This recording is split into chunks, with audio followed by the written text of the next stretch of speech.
All right, let's start reading this passage. Now, I'll read this passage in front of you. Okay, please pay attention so that you can learn from this approach. Right, you can adopt the same approach when you're reading. Now, I always tell my students one thing: when you're reading an RC passage, when you're reading the whole RC passage, remember your job is to extract the main idea. Okay, and this applies to any reading that you do, whether you're leisure reading and you're reading an article, or you're reading an essay, or you're reading an RC passage. Remember, your job is to extract the main idea. What is the author's main point, or what is the author's purpose of writing this passage, right? So you have to extract the main idea. So what that means is you get inside the passage, you extract the main idea, you get out. Okay, don't get stuck on unnecessary details and sentences, is what I'm trying to say. All right, you don't have to understand each and every sentence and each and every word of the passage to understand the main idea. In fact, that's a very wrong way of going about it. Okay, so don't get stuck on details. If there are a couple of lines, if there are a few words that you don't understand, don't worry about it. As long as you're able to extract the main idea, you're good to go. Okay, and that is what I'll demonstrate now. Right? Let's start reading. Okay, what does it say? The sleights of hand that conflate consumption with virtue are a central theme in A Thirst for Empire, a sweeping and richly detailed history of tea by the historian Erica Rappaport. Okay, all right. Now this starting line is a little. I mean, it's difficult to understand. There are quite a few unfamiliar words, right? That says sleights of hand. It says conflate. You might not know what this is.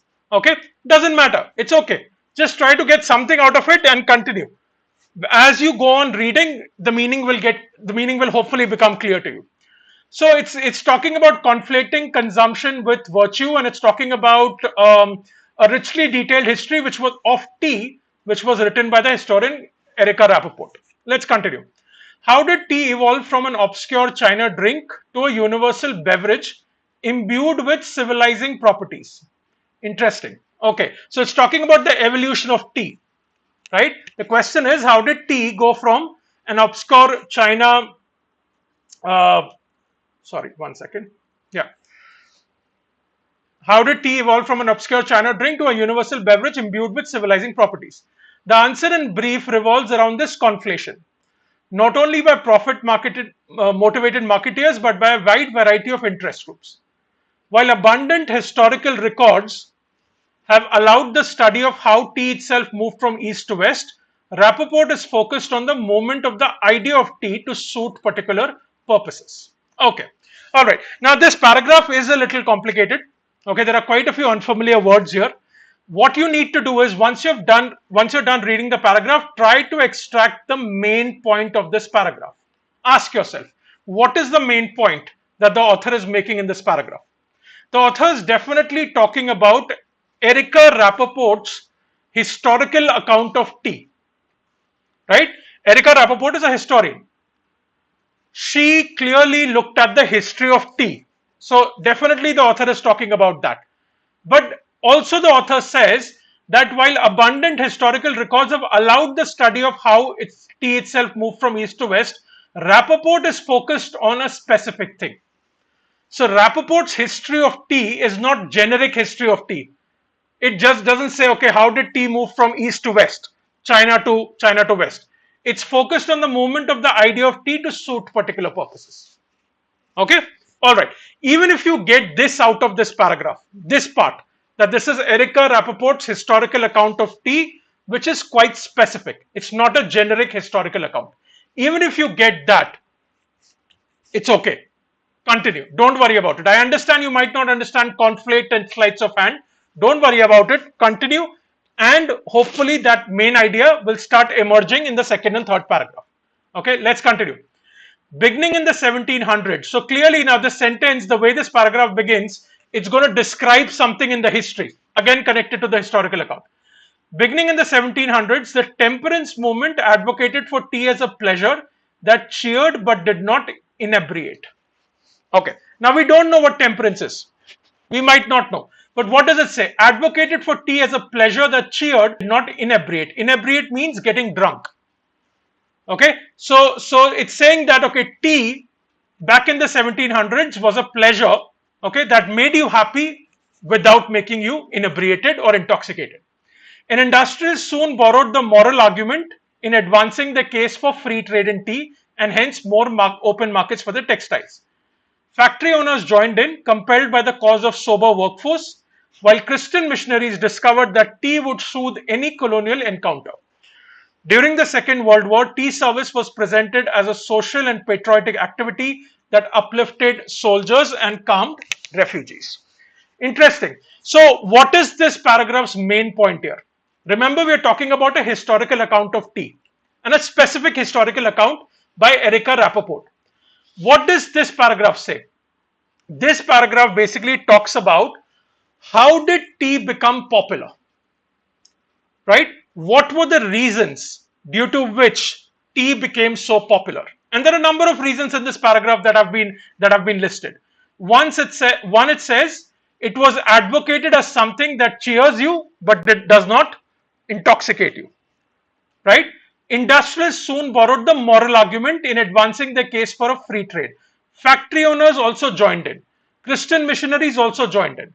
So a lot of people came together and they advanced or made the tea popular because of different reasons.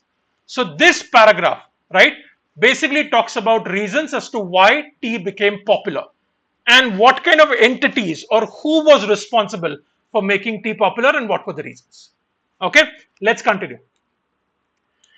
But it was tea's consumer directed marketing by importers and retailers and later by brands that most closely portends current trade debates. An early version of the farm to table movement was sparked by anti-Chinese sentiment and concerns over trade deficits, as well as by the reality and threat of adulterated tea containing dirt and hedge clippings. Now remember, we are talking about consumer directed marketing. Okay, so the passage started by talking about Erica Rappaport's historical account and why it's specific. Then it spoke about reasons as to why tea became popular and who was responsible for that. Now this paragraph talks about marketing of tea. How was tea marketed? Okay, that's what it's talking about. All right. Lipton was soon advertising from the garden to teacup supply chains originating in British India and supervised by educated Englishmen. While tea marketing always presented direct consumer benefits, health, energy, relaxation, tea drinkers were also assured that they were participating in a larger noble project that advanced the cause of family, nation, and civilization.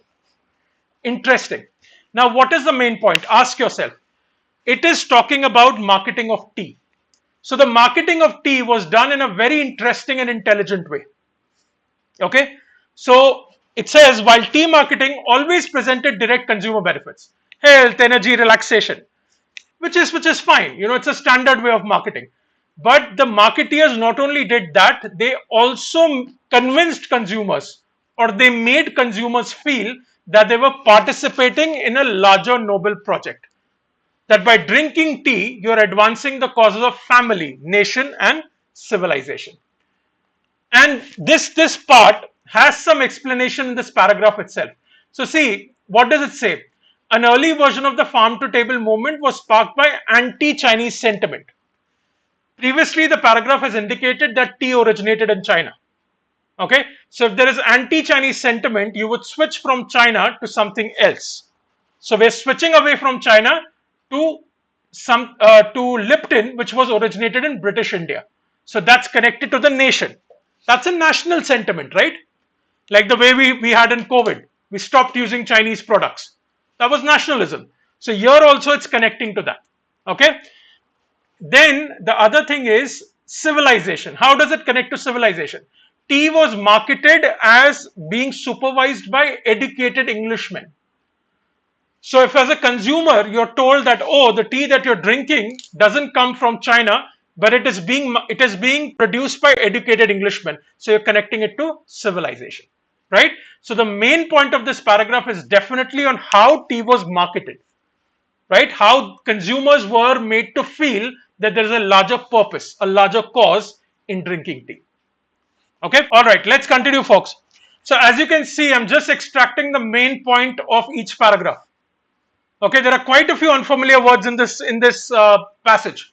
But we're not worrying about that. We're not getting stuck on details. We're just extracting the main points. Okay? All right, let's continue.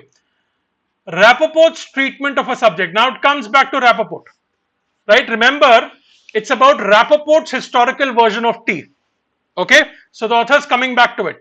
Rappaport's treatment of a subject is refreshingly apolitical. Indeed, it is a virtue that readers will be unable to guess her political orientation. Both the miracle of markets and capitalism's dark underbelly are evident in Tea's complex story, as are the complicated effects of British colonialism. So, what the author is saying is that the way Rappaport treated the subject of tea was apolitical. Apolitical means you're not connected to any political party. You're not biased towards any political party. That's what the author is trying to say. And then it mentions miracle of markets and capitalism's dark underbelly. See, you can connect it, right? We spoke about marketing, how tea was marketed. We spoke about capitalism as well because we spoke about trade and the tea business. So that's what it's talking about. There was a part about British colonialism as well in the previous paragraph. Okay, all right. Commodity histories are not themselves commodities. Commodity history means history of tea, history of other commodities. Recent works investigate cotton, salt, cord, sugar, chocolate, paper, and milk. And morality marketing is now a commodity as well, applied to food, fair trade, apparel, and ecotourism. Morality marketing. Now think about it. Okay. Previously, the previous paragraph spoke about marketing, right? Now, when you're saying morality marketing, that means you're connecting the usage of a product to morality. And that's what they did with tea. Okay. They said they assured the consumers that they're participating in a larger noble project that advanced the causes of family, nation, and civilization. So they basically marketed tea and said, if you consume our tea, okay, you're being morally sound. Okay, morality marketing. So if you consume tea, you are what you're consuming this particular tea, you are advancing the cause of your nation. That is connected to morality, connected to family, connected to civilization. That is what morality marketing is, and that was explained in the previous paragraph. Yet tea, as Rappaport makes clear, a world apart. An astonishing success story in which tea marketeers not only succeeded in conveying a sense of moral elevation to the consumer, but also arguably did advance the cause of civilization and community. Now, this is a critical statement. Okay, check this out. So, what does the author say? The author says that Rappaport makes it clear that tea marketeers not only succeeded in conveying a sense of moral elevation. They did that.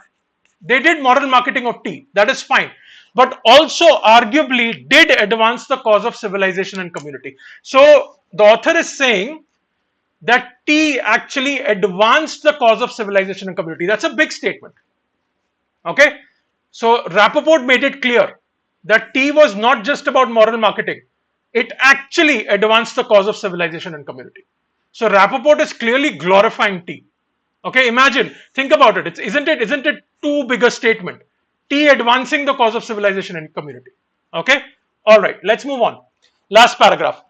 I've been offered tea at a British garden party, a Bedouin campfire, a Turkish carpet shop, a Japanese chushisu, whatever that is, to name a few settings. In each case, the offering was more an idea, friendship, community, respect, than a drink, and in each case, the idea then created a reality. It is not a stretch to say that tea marketeers have advanced the particular noble cause of human dialogue and friendship. Big statement again. So the authors agreeing with that. Rappaport says tea has advanced the cause of civilization and community. The author agrees and gives their own example, right? That in each case, the offering was an idea, the tea offering was an idea of friendship, community, respect, and it advanced the particular noble cause of human dialogue and friendship. How people bond over tea is what the author is talking about. Okay, all right. Yeah, my headphones are troubling me. Sorry about that. Let's extract the main idea. So, what's the main idea of this article? Okay, the passage that we just read. See, clearly this passage is about Rappaport's. Okay, the spelling is wrong. Rappaport's historical account of tea. Okay, definitely about Rappaport's historical account of tea, and it's a very specific historical account. Okay, it traces specific aspects. So basically, what the historical account is saying is that there are different elements here, right? One, how was tea marketed, right? So the consumer marketing of tea, which was very intelligent, right? And what was the main point of the main way in which was marketed? It was connected with morality. Okay, and the second point is that it was not just marketing of tea.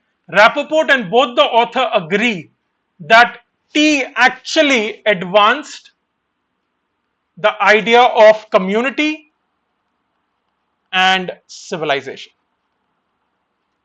Okay, so that is your main idea of this passage. Okay, so now when you extracted the main idea, so what I always say is that once you're done reading the passage, pause for a few seconds and extract the main idea in your head. That's very important. So consolidate that and then you can proceed to the questions. Okay, now see, the way I read this passage, and I just want to take a minute to explain that. You saw that I took a broad approach. I was just extracting the main point of each paragraph without getting stuck on the details. There were quite a few unfamiliar words. I deliberately didn't focus on that. Okay, I've just extracted the main idea. Now we'll go to questions. If there is a question that focuses on a specific detail, we can always come back and reread that specific portion. All right. Okay. Let's go to the questions, folks. 46% of you have chosen 4. Okay, so this is your first option. Then you have 19, 17, and 16. Okay, so it's fairly split between the remaining 3 options. But 46% of you, almost half of you, have chosen 4 as your answer. Okay, let's discuss this. Okay, okay, let's talk about this. The author of this book review is least likely to support the view that. Okay, now the author of this book review means the author of this passage. If you think about it, the passage is a book review. And what is the book that we're talking about? Erika Rappaport's book, right? The author is reviewing that book. It's pretty clear. So the author of this book review is least likely to support the view that. Okay, so that means there'll be 3 options which the author would support, 1 option that the author won't support. Typically, that's how it would be, right? Because we're talking about least likely to support. So 3 options the author will support. The 1 option that you have to choose, the author is least likely to support. Okay, all right, keep that in mind. So what does it say? Let's read the options. Now, when you're doing this in CAT, we have to go through each option and we have to critically evaluate it. Even if you get your answer in 1, we still have to go to the remaining options because remember, you have to pick the best possible option. Okay, all right. So what does it say? Tea drinking was sometimes promoted as a patriotic duty. Is this true per the passage? It is true. It's connected to, this was connected. Remember, tea drinking was connected to the cause of nation. The whole anti-Chinese sentiment in the paragraph that was spoken about, it was connected to the nation, and it was, so you can infer that it was promoted as a sense of patriotic duty. See, what does it say? An early version of the farm to table movement was sparked by anti-Chinese sentiment and concerns over trade deficits, right? Anti-Chinese movement, and then so we moved away from China to our national tea producers. So it was connected to the cause of family, nation, and civilization. So that first option is true per the passage. You can infer that tea drinking was sometimes promoted as a patriotic duty. So this can't be our answer because we're looking for an option which says least likely to support the view. So the author would support this. Okay, so this is not an answer. Okay, the ritual of drinking tea promotes congeniality and camaraderie. The last paragraph, doesn't it say that? If you read the last paragraph, the author says in each case the offering was more an idea: friendship, community, respect. And it's not a stretch to say that tea marketeers have advanced the particular noble cause of human dialogue and friendship. So that's what it's talking about. It's talking about promoting congeniality and camaraderie. Basically, that paragraph says that people bond over tea. So this is not the answer. The author would support this. Okay, all right, let's go to 3. tea drinking has become a social ritual worldwide. Now, is there evidence in the passage to tell you that the author would support this? Let's look for it. So you have to look for evidence, right? What does it say? Tea drinking has become a social ritual worldwide. Okay, let's see. What does it say? I've been offered tea at a British garden party, Bedouin campfire, a Turkish carpet shop, and a Japanese chasitsu. So again, the author is talking about different countries. So from this, you can infer that tea drinking has become a social ritual worldwide, because that paragraph is naming different countries and it's also talking about the social aspect of tea. So this is also present in the passage. There is evidence in the passage. Now the fourth one says tea became the leading drink in Britain in the 19th century. Where does the passage say that? Yes, the passage talks about British. They talk about it says originating in British India and supervised by educated Englishmen. Right. So it's talking about when India was colonized by the British. But does it say that it became the leading drink in Britain in the 19th century? It doesn't. It doesn't talk about Britain. It talks about the British in India and Lipton, which was a brand started by them. Okay. Now see, this option can be a little deceptive because your external knowledge can also influence you. If you know that tea is very popular, tea is very, tea is considered to be a British beverage. If you bring in that external knowledge, you will get confused. So we never bring in external knowledge. And here also there is no evidence in the passage to support this.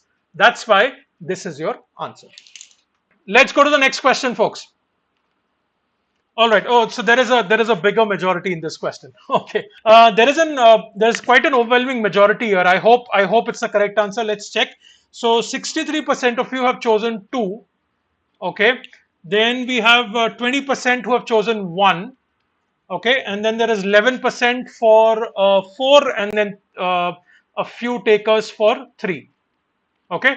So yeah, 63% have chosen 2. That's your first option. Let's look at this. It's an interesting question.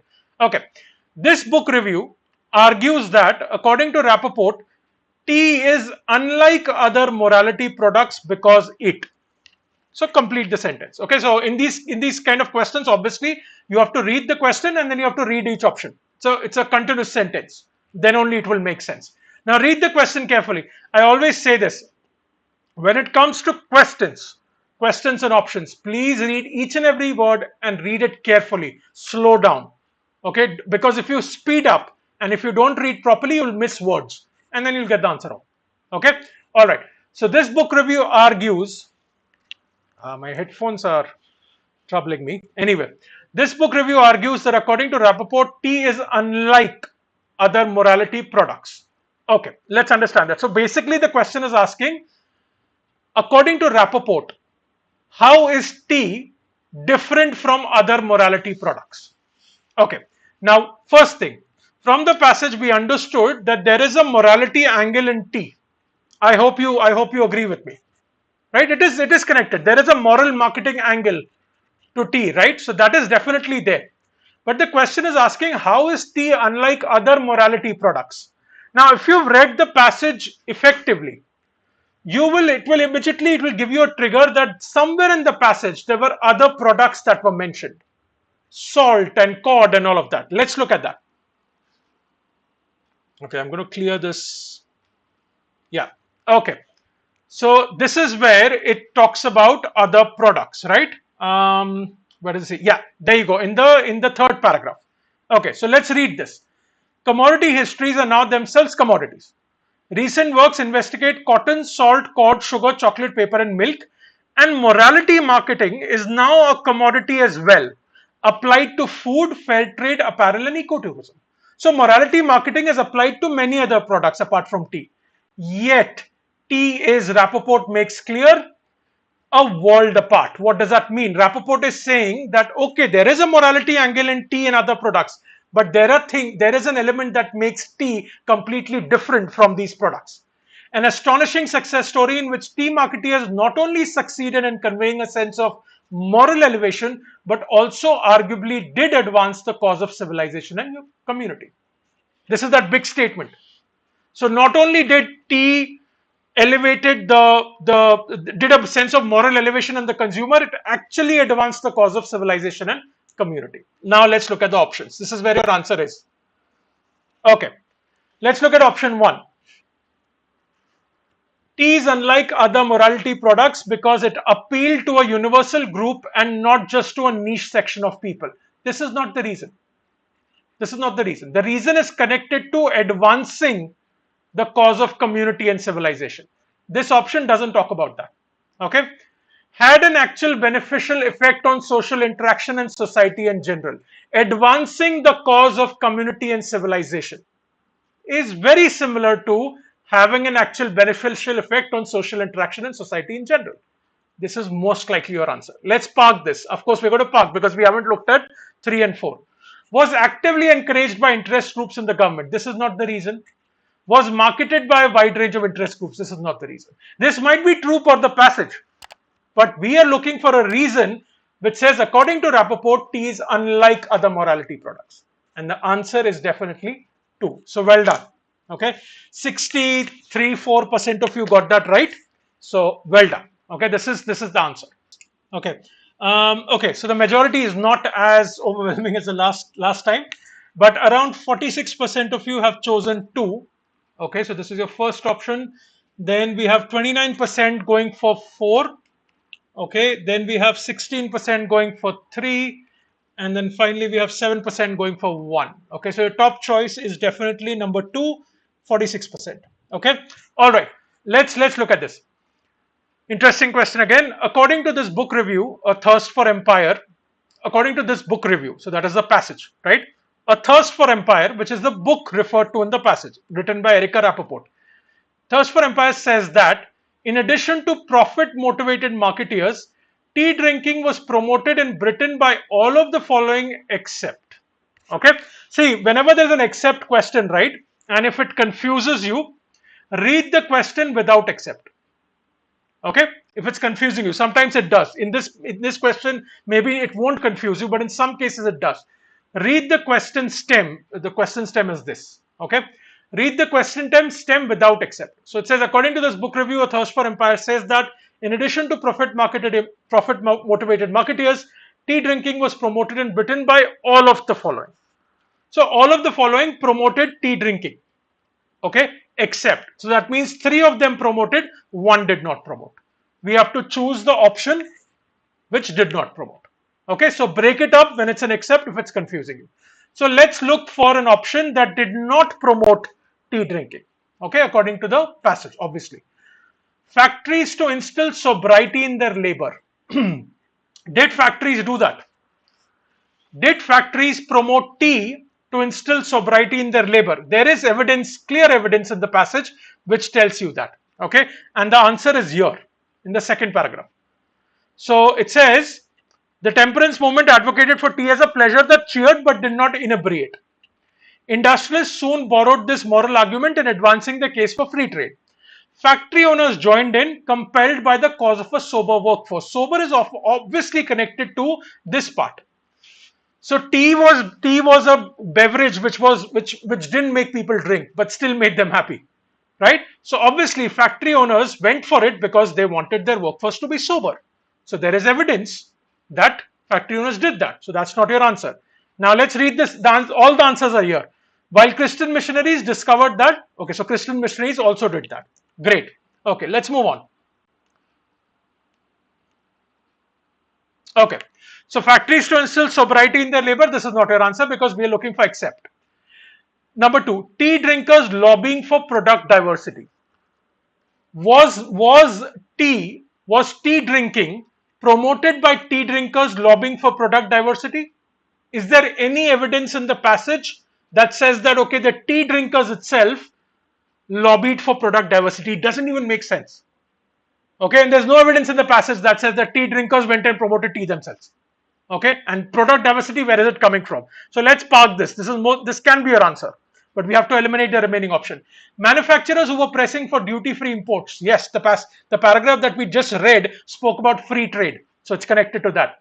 The anti-alcohol lobby as a substitute for the consumption of liquor. Now I understand why a lot of you chose 2. The problem is in this word. See, I'll show you 1 second. It says, beginning in the 1700s, the temperance movement advocated for tea as a pleasure that cheered but did not inebriate. Now, many of you might not understand temperance. Temperance movement is abstinence from alcohol. If you look up the meaning of temperance, it's abstaining from alcohol. So, movement around staying away from alcohol, or movement around abstinence from alcohol. That is what a temperance movement is. Now, see, even if you don't understand temperance, folks, you can still understand that the movement, whatever this movement is advocating for tea as a pleasure that cheered but did not get drunk. So, they're comparing tea with alcohol. What they're saying is tea is better because tea cheers you up, makes you happy, but does not intoxicate you. Whereas alcohol makes you happy, but also intoxicates you, or sometimes makes you sad. Okay, so even if you don't understand temperance, you can still understand it. So there is evidence in the passage. You can draw that inference. Let's look at, so the anti-alcohol lobby as a substitute for the consumption of liquor. It was definitely projected as a substitute, and this anti-alcohol lobby is connected to the temperance movement.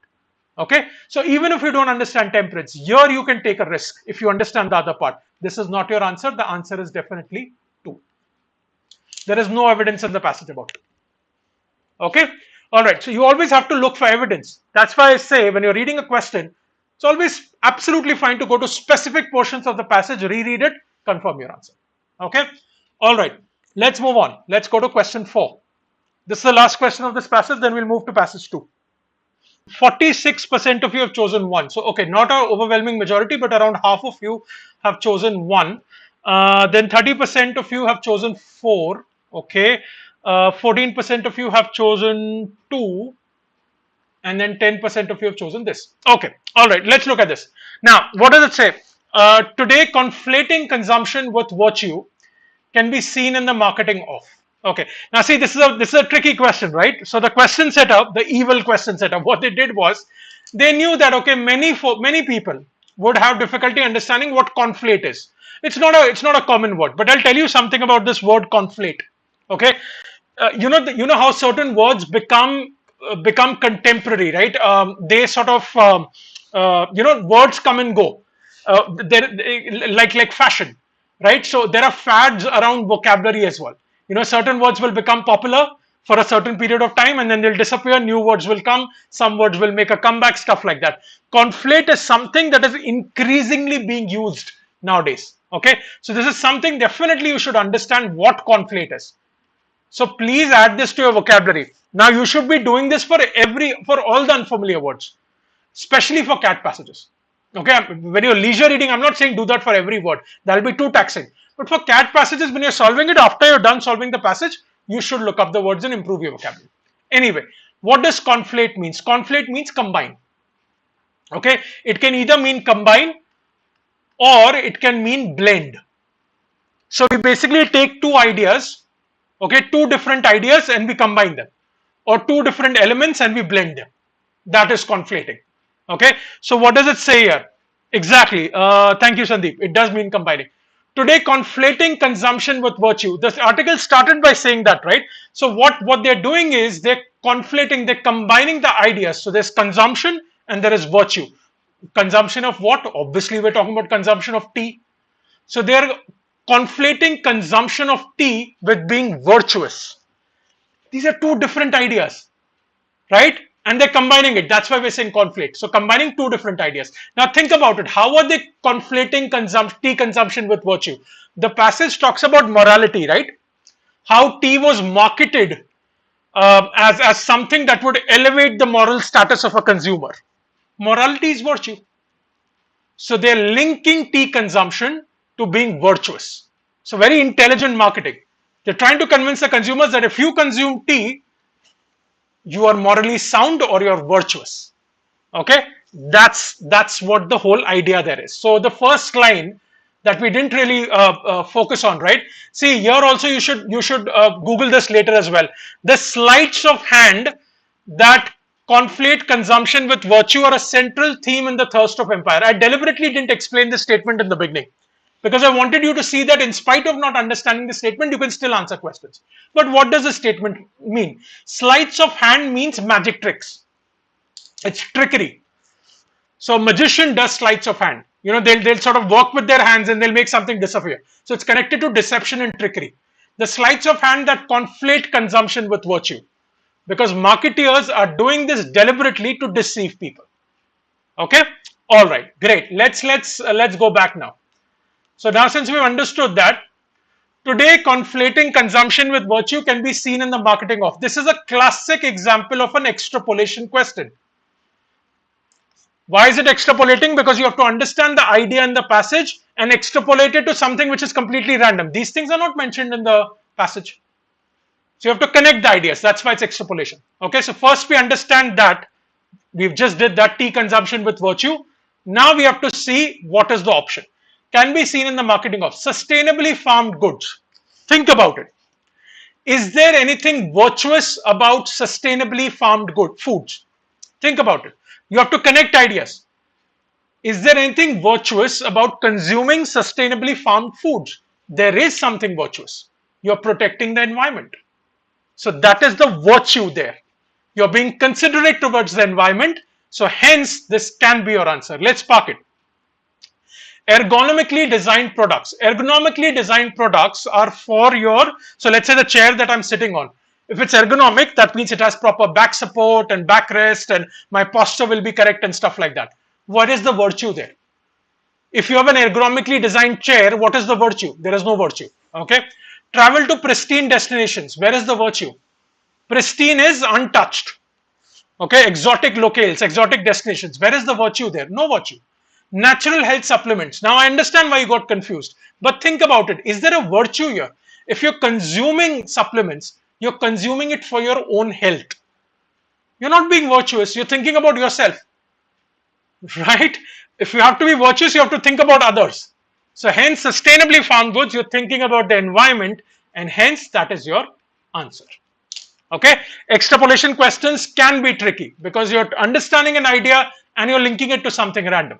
So first you have to understand this idea in the passage completely and then connect it with the appropriate option. Folks, so see this passage, I'm just going to make a quick comparison with passage 1. See, passage 1, the complexity of passage 1 was coming from the fact that there were quite a few unfamiliar words in passage 1. Right? It started off with sleight of hand and conflating and all of that. So passage 1's complexity was coming a little bit from the vocabulary side. Passage 2 is okay on the vocabulary front, but you might find it complex because it's abstract in nature. Now, what do I mean by abstract? Passage 1 was about tea, or the history of tea. It's a very concrete topic. Passage 2 is abstract. It's an idea. It's talking about some, and it's a weird, it's a very interesting idea, but it's a very weird idea. So you might be able to connect with history of tea and all of that, but here because it's an idea and it's a weird kind of an idea, you might not be able to connect with it immediately, and that's where the complexity comes from. But don't worry about it. Don't fuss over the details. I always say that, right? Don't fuss over the details. Just get into the passage, extract the main idea. Broadly, if you're able to extract the main idea, you can still solve some questions. Okay, so don't get stuck on sentences and details and all of that. Okay, let's read that. Let's read this passage.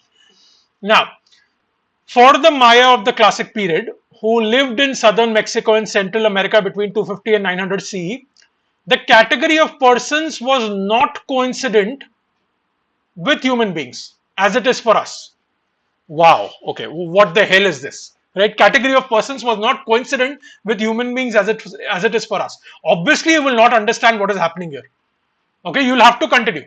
Okay, that's why I said don't get stuck on sentences.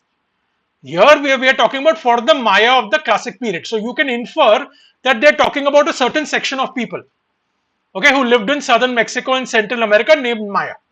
And they had some weird notion, which hopefully will get clearer as we go on. So move on. That is, now the author explains what that notion is. Human beings, that is, human beings were persons, okay, but other non-human entities could be persons too. Very interesting. So the Maya believed in that, we believe that human beings were persons, are persons. Maya believed in that non-human entities could be persons too. That's why it says was not coincident with human beings as it was for us. It's comparing the Maya view with our view. We think human beings are persons. Maya considered non-human entities could be persons too. Let's move on. In order to explore the slippage of categories between humans and persons, I examined a very specific category of ancient Maya images found painted in scenes on ceramic vessels. I sought out instances in which faces, some combination of eyes, nose, and mouth, are shown on inanimate objects. These are objects of the Maya period.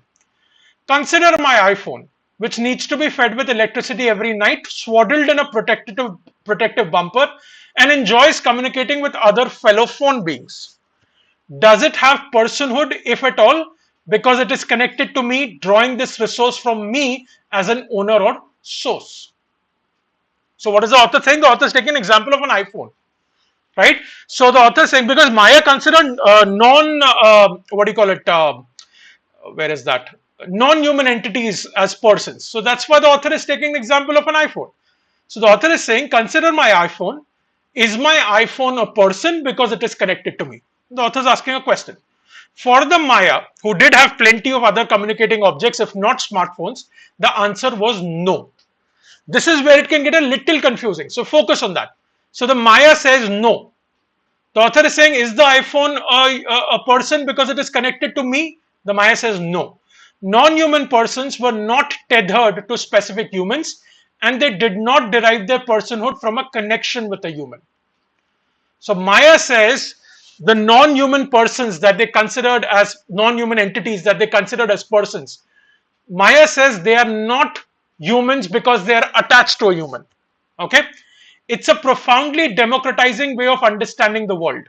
Humans are not more important persons. We are just one of many kinds of persons who inhabit this world. Democratizing way of understanding the world. What does democratizing way of understanding the world means? Whenever you democratize something, what are you doing? You're promoting equality, right? You're making things accessible. You're promoting equality. You're saying that, oh, everyone's equal. That is democratization. So the Maya view is democratization because in the Maya view, even non-human entities are persons. And they are not persons because they're connected to humans. They are persons on their own. Okay, so what Maya says is that humans are just one kind of persons. We are not more important than the non-human entities. They're also persons. We are also persons. That's why it's democratization. Okay, I hope this is clear. So, what's the main idea of this paragraph? Now, again, when you especially when you read a long paragraph like this, pause and extract the main point of the paragraph. What is the main point? The paragraph is definitely talking about the Maya's view. And what is the Maya's view? The Maya's view is that non-human entities are also considered persons. Not because they are attached to human, they are persons on their own. And Maya considered them equal to humans.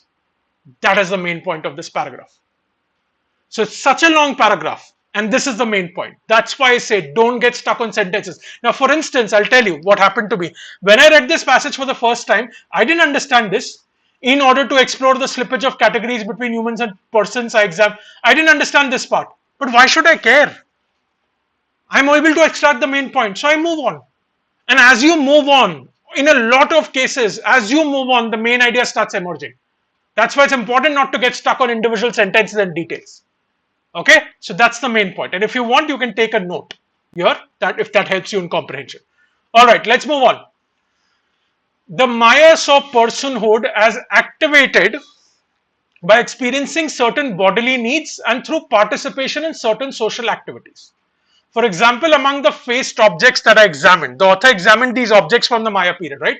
Persons are marked by personal requirements such as hunger, tiredness, physical closeness, and by community obligations, communication, interaction, ritual observance. What is this part talking about? This part is saying what was the criteria of personhood for Maya. And the author says there were two criteria. One, they need to have personal requirements such as hunger, tiredness, physical closeness. And they need to have community obligations such as communication, interaction, ritual observance. If these two criteria are met, the Maya considered that as a person. And they applied this to non-human entities as well. Okay. In the images I examined, we see, for instance, faced objects being cradled in humans' arms. We also see them speaking to humans. So these objects seem to have a life.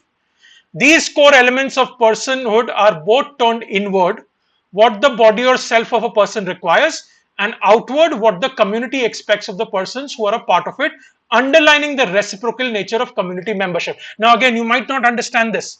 Doesn't matter. What is the main point of this paragraph?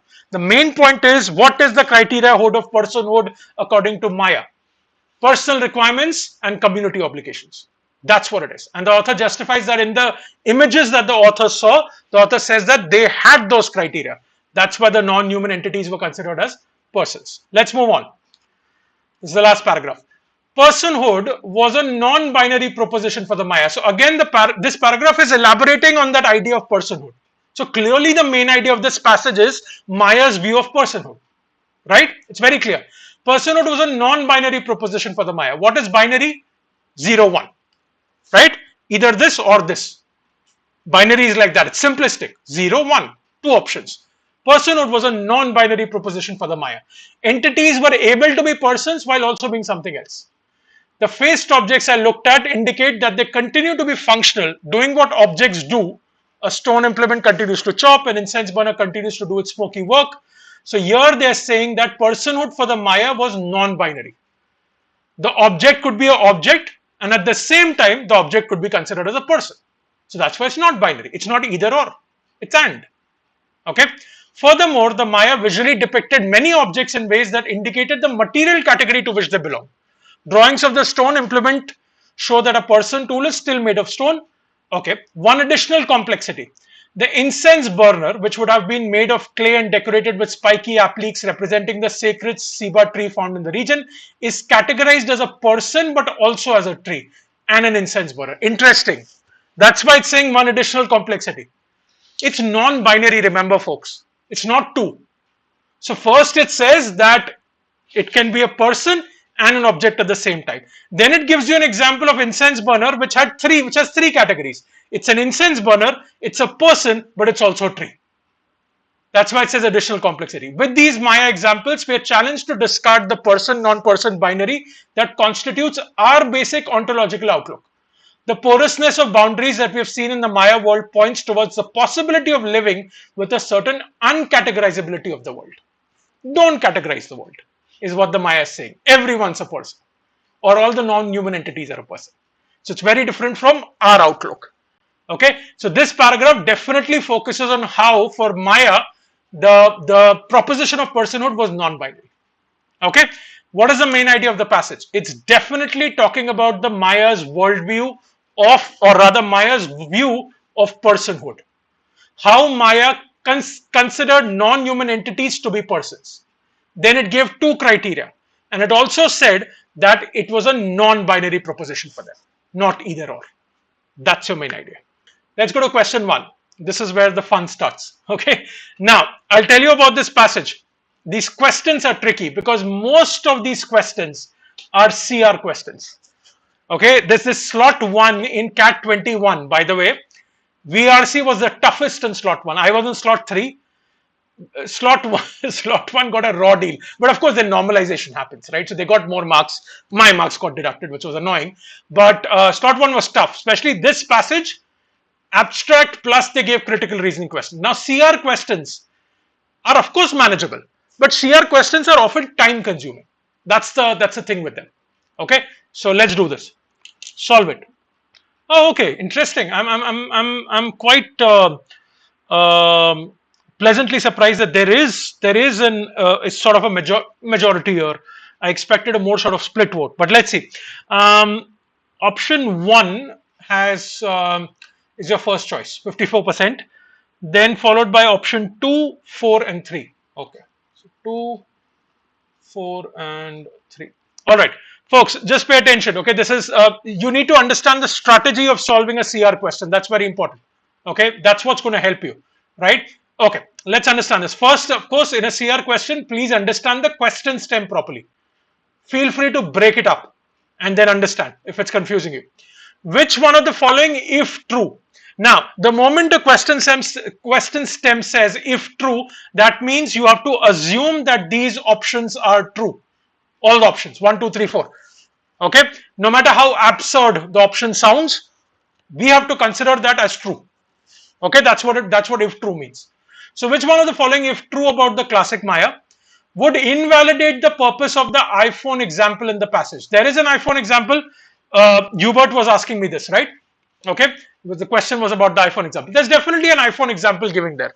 So we have to choose an option which would invalidate the purpose of the iPhone example in the passage. Okay. Now, first of all, to answer this question, even before you go to options, first, don't even start reading the options because it will confuse you.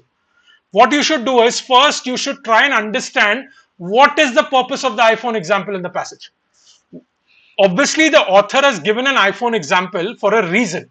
So you have to determine what is the reason for the author giving the iPhone example. Do this even before going to the options, because if you go straight to the options, they'll confuse you.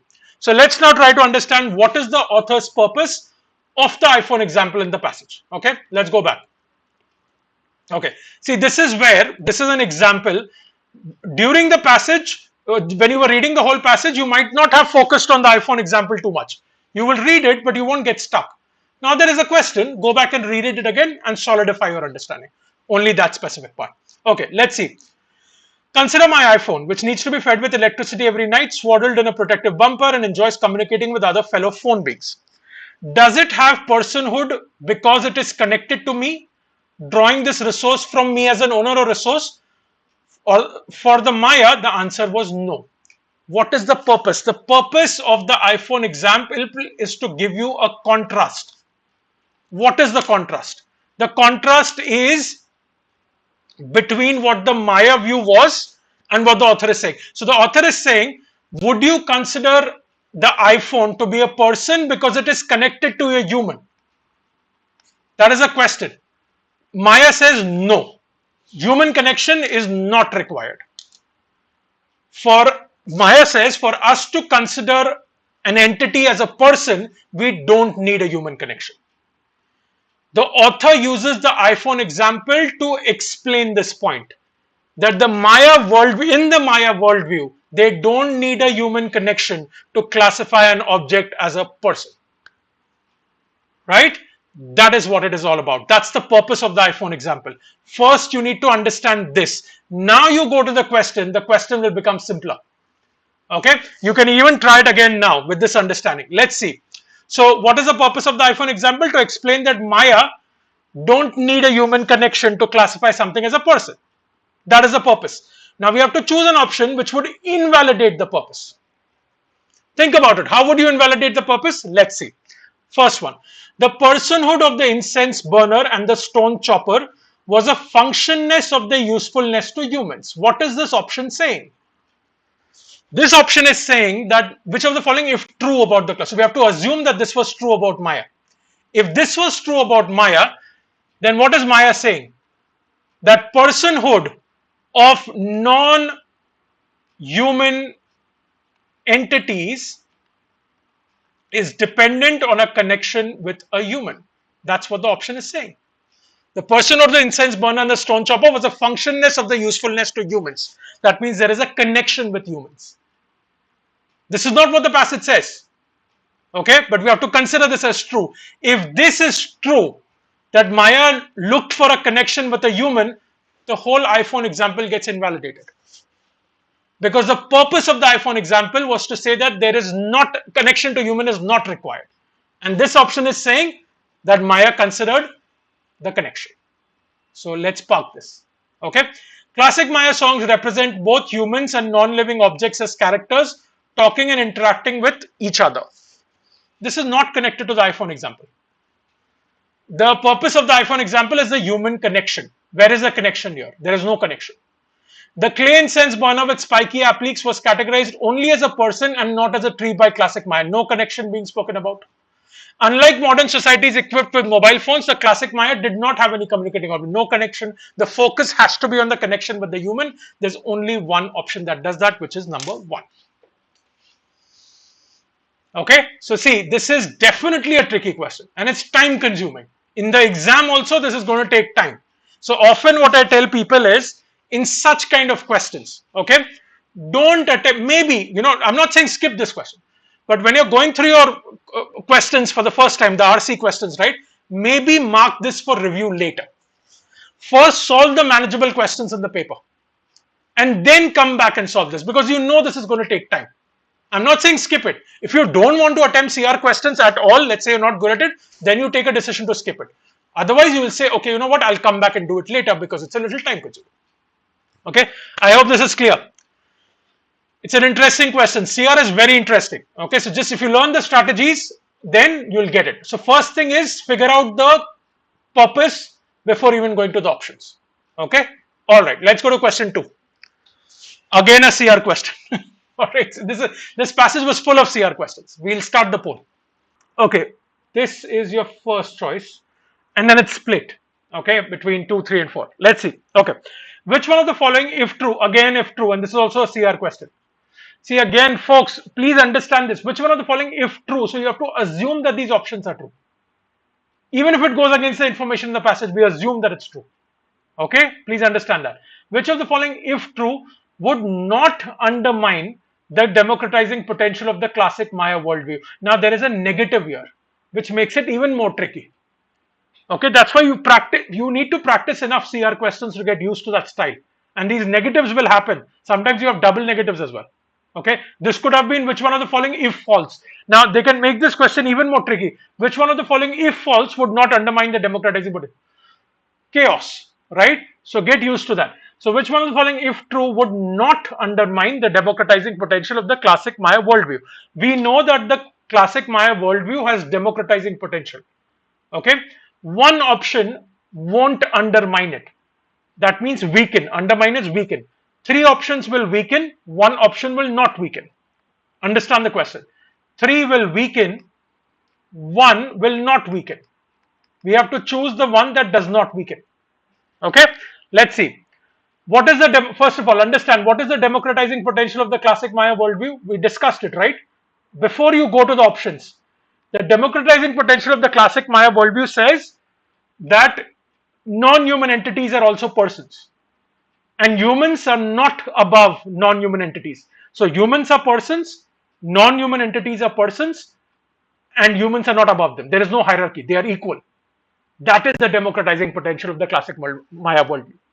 Okay, equality, right? Understand that. Now let's see which one will not undermine. So 3 will undermine that, weaken it. Okay, all right. They believe that animals like cats and dogs that live in proximity to humans have a more clearly articulated personhood. This was your first choice. Okay, this was your first choice. So they believe, that means the Maya, we have to consider this as true. Maya believed that animals like cats and dogs that live in proximity to humans have a more clearly articulated personhood. Isn't this saying that there will be a hierarchy? It's saying that, right? It's saying that cats and dogs which are connected to humans have a more clearly articulated personhood. Whereas Maya says there is nothing like that. They are all equal. If it's a person, it's a person. And there is equality. But here it's saying that cats and dogs who are closer to humans are more of a person than other persons. So there is a hierarchy which goes against the Maya worldview. So this undermines the Maya worldview. We have to choose not undermine. This can't be your answer. Okay. They understood the stone implement and the incense burner in a purely human form. Does this undermine it? They understood the stone implement and the incense burner in a purely human form. Maya says they are not humans. Maya says they are non-humans and still persons. If now we say that these are equated with humans, you're kind of giving more importance to the human form, isn't it? Right? Maya says these are not humans. These are non-humans, but they're still persons. So if you make them purely human, you're giving more importance to the human form. So this undermines it. Okay? While they believed in the personhood of objects and plants, they did not believe in the personhood of rivers and animals. Again, there is some kind of discrimination here. So this option is saying Maya believes that objects and plants are persons, but rivers and animals are not persons. Why? Democratizing is basically equal. This is not your answer. This undermines. They depicted the human healers with physical attributes of local medicinal plants. This turns it on its head. Human healers, humans are being depicted with physical attributes of local medicinal plants. This is your answer. This doesn't undermine it. An option would undermine the view when humans get more importance. This option is saying they are depicting human healers with the adjectives of, with the attributes of local medicinal plants. So they're not elevating humans. It's still democratization. And that's why 4 is your answer. And it's done. Okay, there is a 50 plus majority in this one. Okay, let's see. Option 3 is your favorite option. Okay, then followed by option 4, then followed by option 2, and then followed by option 1. Okay, all right, so 3 is your top answer, right? Okay, no, Sandeep, Sandeep, I'm not exhausted. I think it's a mask. It's a mask that makes making me a little suffocated. I'm not exhausted at all. I'm top of my game. I'm enjoying this. This is what I enjoy, right? Okay. Anyway, let's do this. On the basis of the passage, on the basis of the passage, which one of the following worldviews can be inferred to be closest to that of the classic Maya? This is an inference question. Thank God there is no critical reasoning question again, right? So which one of the following worldviews can be inferred to be closest to that of the classic Maya? The passage definitely talks about Maya's worldview, right? That is the main point. What is Maya's worldview? Maya's worldview, we extracted that in the main point, main idea. We are saying that Maya's worldview is that non-human entities can also be persons, right? And they're equal to humans. And then there are two criteria. There are two criteria that the passage has mentioned. What was the two criteria? One, they should have needs. For anything to be classified as a person, it should have needs, inward. And second was community, right? I'll just remind you of that. Okay. The Maya saw personhood was activated by experiencing certain bodily needs and through participation in certain social activities. These were the two criteria for a Maya to consider an entity as a person. Okay. So let's see now which option is closest to that of the classic Maya view. A tribe that perceives, then again, now see, this is also an extrapolation question because the options are not mentioned in the passage. You have to take an idea from the passage and connect it to some random options. So it's extrapolation and inference, right? Okay. A tribe that perceives its hunting weapons as sacred person artifacts because of the significance to its survival.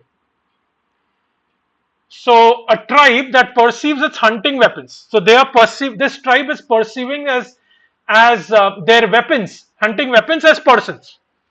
This sort of matches because of the significance to its survival. There is a human connection there, right? With one, we are saying this tribe is considering the weapons as persons because it's significant to the survival of humans. There is a connection with humans, which is not what Maya says. Maya says we don't need a connection with humans for personhood. This is not your answer. Okay. A futuristic society that perceives robots to be persons as well as robots because of their similarity to humans. Again, we're talking about a human connection. Maya is saying there is no human connection required for personhood. This is not your answer. Okay. Let's look at your most popular favorite one. A tribe that perceives plants as person plants because they form an ecosystem and are marked by needs of nutrition. What were the two criteria?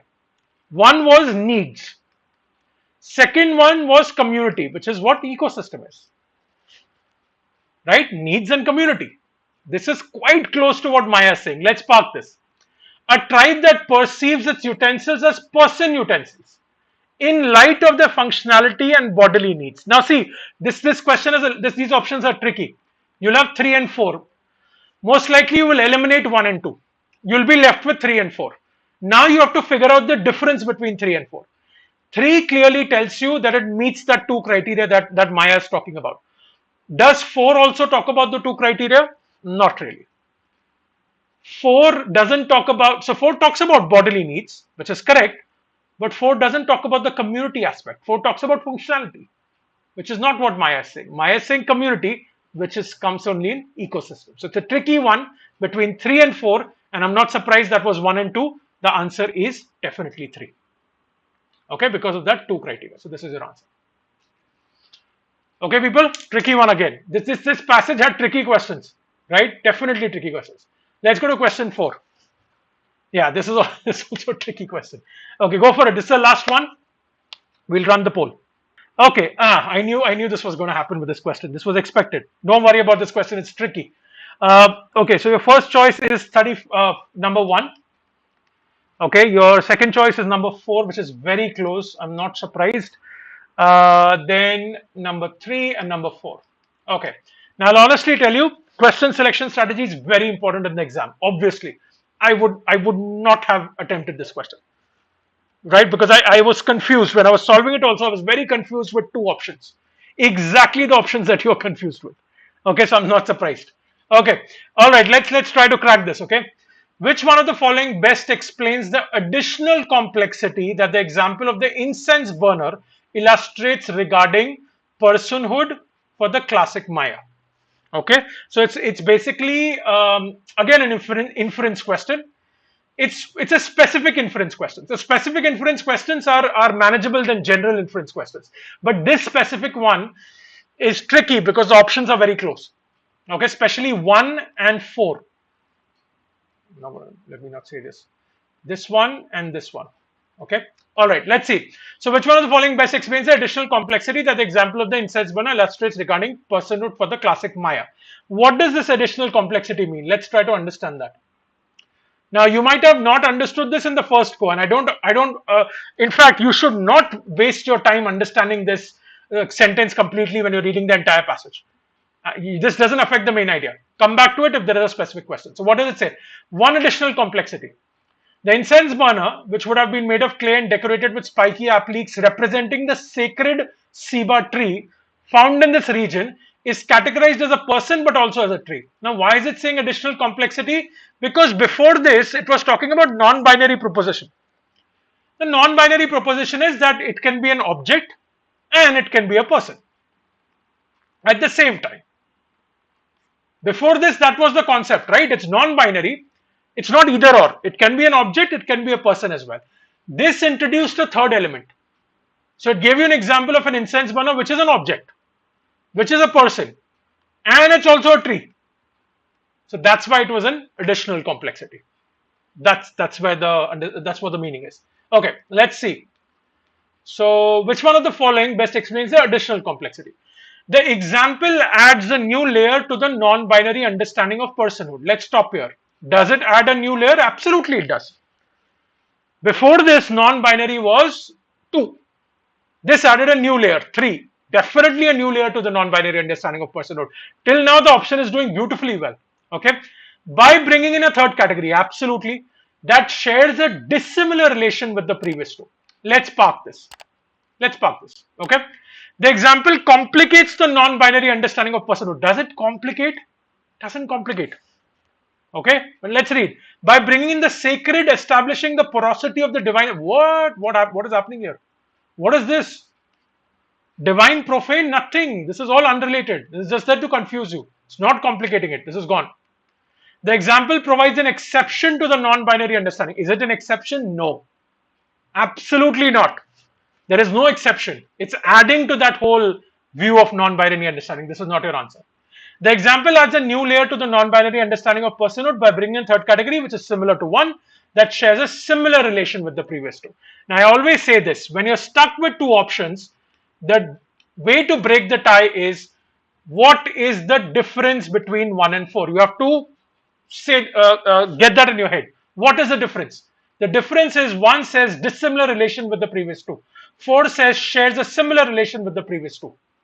What is the answer? Is the tree, the third element is tree, right? Is the tree dissimilar from the previous 2 or is it similar to the previous 2? If you go back and read properly, in the brackets, it says incense burner made of clay and decorated with spiky appliques representing the sacred ceiba tree. There is already a connection given there, right? So the tree, incense burner and person have a similar relationship. They don't have a dissimilar relationship. There is definitely a relationship. Okay, so that's why your answer is similar relation with the previous 2. This is your answer, because the relation is not dissimilar. Okay, tricky one, very, very tricky. Okay, between these 2. right? But yeah, the relation is definitely similar. So your answer is 4. Okay. All right, people. Okay. Now, before beginning, I always say this to my students. Always focus on the main idea. Remember, your main job when you're reading the passage, the entire passage, your job is to extract the main idea. Okay. Remember, this is your job. You are not supposed to get stuck on words and sentences and additional details. There are many words in this RC that you won't understand. You can still extract the main idea. So don't get stuck on words and sentences. Don't attempt to understand each and every line. That's not how we approach reading or passages. If you want to be an effective reader, you have to focus on the main idea. At the end of the passage, you should be able to extract the main idea correctly, then you're good to go. If you haven't understood 20% or 30% of the passage, that's still okay, as long as you can extract the main idea. Okay. All right. So keep your focus on the main idea, and don't get stuck on details. Let's start discussing this. Okay. All right. Now it says we cannot travel outside a neighborhood without passports. All right. We must wear the same plain clothes. We must exchange our houses every 10 years. We cannot avoid labor. We all go to bed at the same time. It's starting to sound very strange. We have religious freedom, but we cannot deny that the soul dies with the body. Since, but for the fear of punishment, they would have nothing but contempt for the laws and customs of society. Okay, so now, till now, and keep talking to yourself. When you're reading a passage, of course, inner speech, right? Not aloud. Keep talking to yourself. This is clearly strange. You know, like the first sort of feeling that I got when I read this passage for the first time is this is sounding strange. It's not sounding real. Okay, and to me it sounded a little suffocating. We must wear the same plain clothes. We must exchange our houses every 10 years. You know, there's a lot of must there, a lot of rules. Okay, so it's sounding strange. All right, let's continue. In Moore's time, okay, in Moore's time, all right, for much of the population, given the plenty and security on offer, such restraints would not have seemed overly unreasonable. Okay, so these restraints, these rules, wouldn't have seemed overly unreasonable in Moore's time. To me, at least, it's seeming unreasonable. Let's continue. For modern readers, however, Utopia appears to rely upon relentless transparency, the repression of variety, and the curtailment of privacy. Utopia provides security, but at what price? In both its external and internal relations, indeed, it seems perilously dystopian. Okay, now I think I understand by this point in time why it was seeming suffocating to me.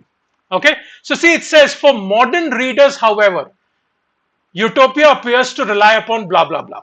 Okay, and then it says in Moore's time. Now, even if you don't know who Moore was most likely an author. But even if you don't know who Moore is, you can see that it's comparing old versus modern. Okay, because it says for modern readers, however. So you can infer that it's comparing old versus modern, right? Or it's talking about two different eras, right? So what it's saying is, it's talking about Utopia for sure. It's describing Utopia. The author is describing Utopia. So this is the description of Utopia. Now, but for modern readers, this Utopia appears to be negative. Okay, this concept of Utopia that the author just described probably would have worked in Moore's time because there was a lot of plenty and security on offer.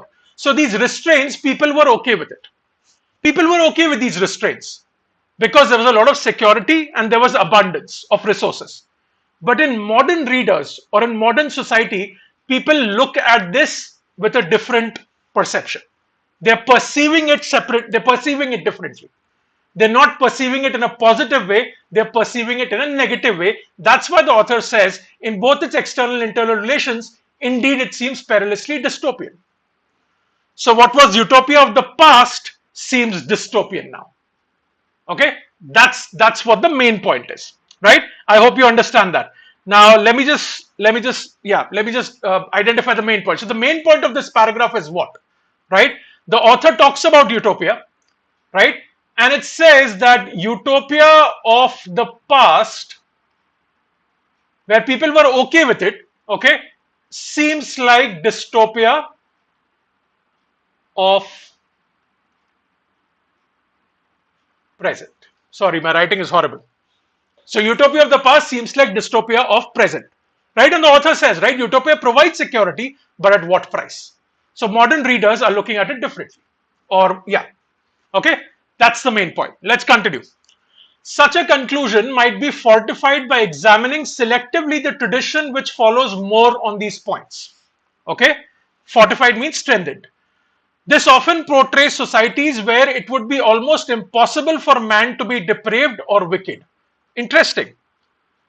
So it's portraying a society, this utopia concept is portraying a society where it's almost impossible for man to be depraved or wicked.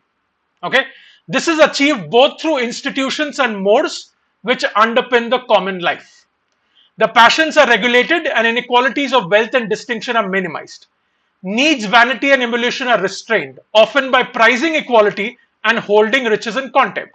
The desire for public power is curbed. Marriage and sexual intercourse are often controlled.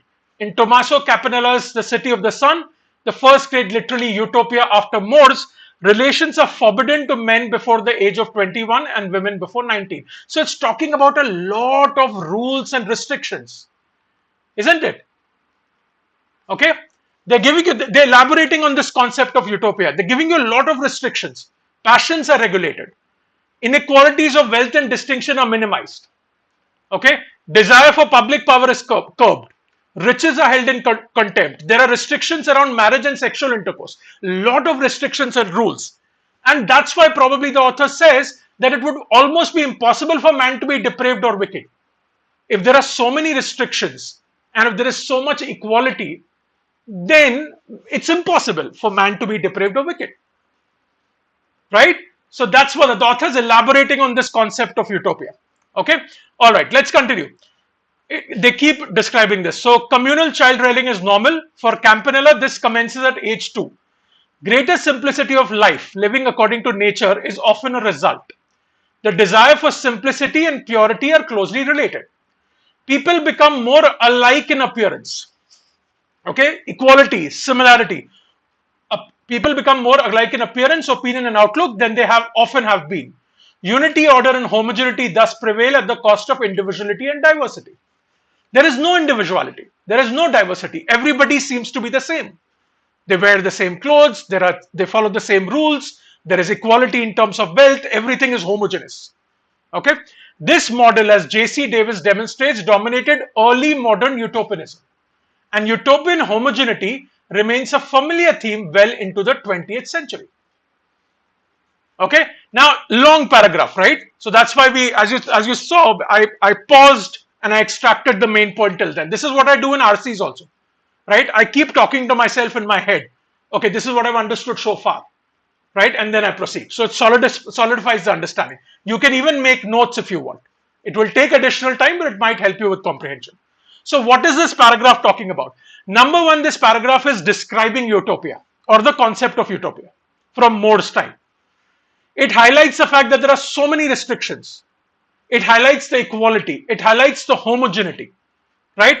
All of that. So it describes the characteristics of utopia. And then it says that this model, the description, dominated early modern utopianism.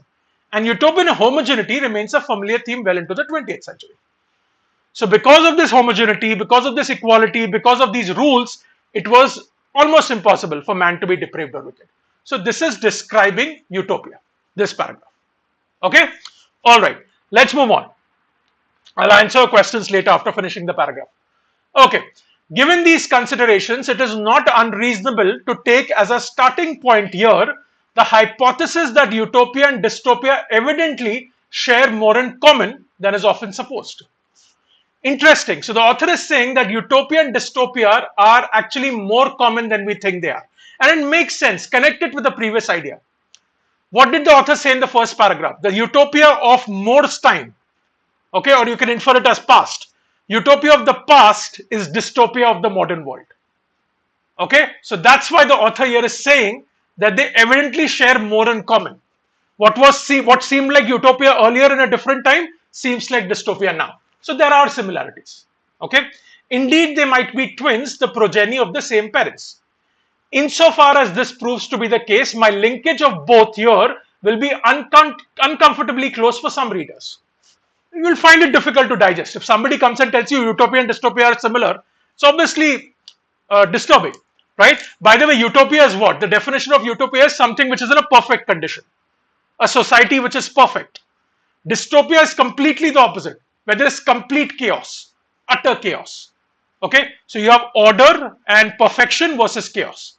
So if you tell somebody tells you that these are similar, obviously it's going to be uncomfortable for some readers. Yet we should not mistake this argument for the assertion that all utopias are or tend to produce dystopias. Okay, those who defend this proposition will find that their association here is not nearly close enough.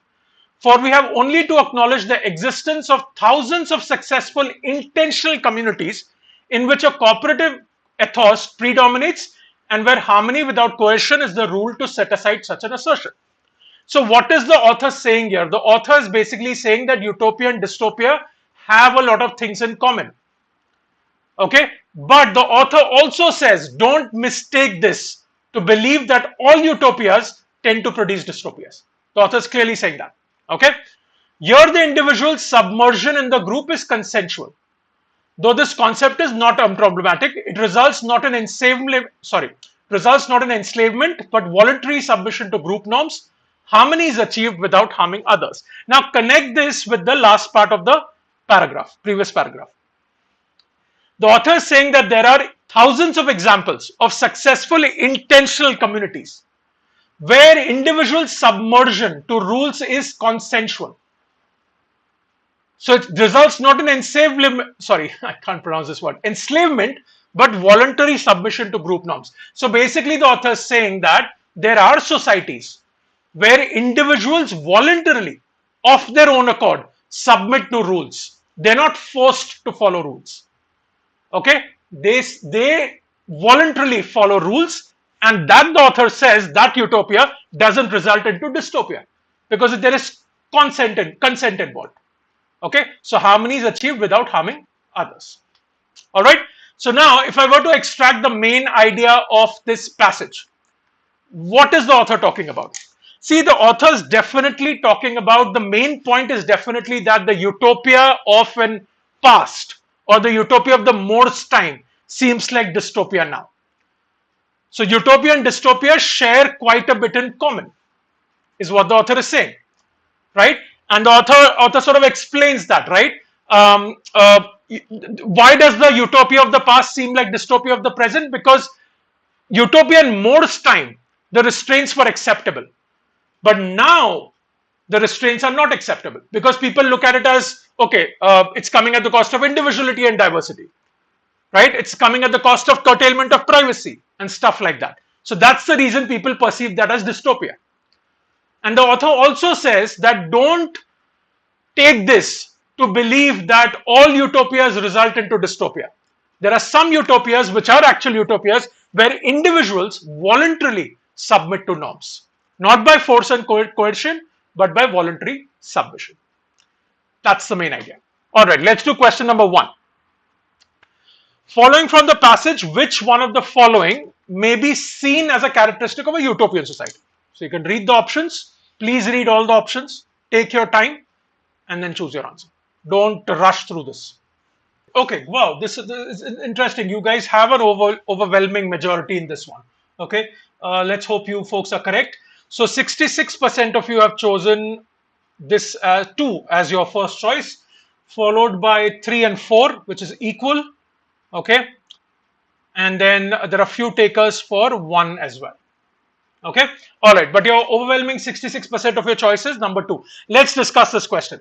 Now see, I always say for questions, right, when you're reading the whole passage, you focus on the main idea. Don't get stuck on detailed sentences and words.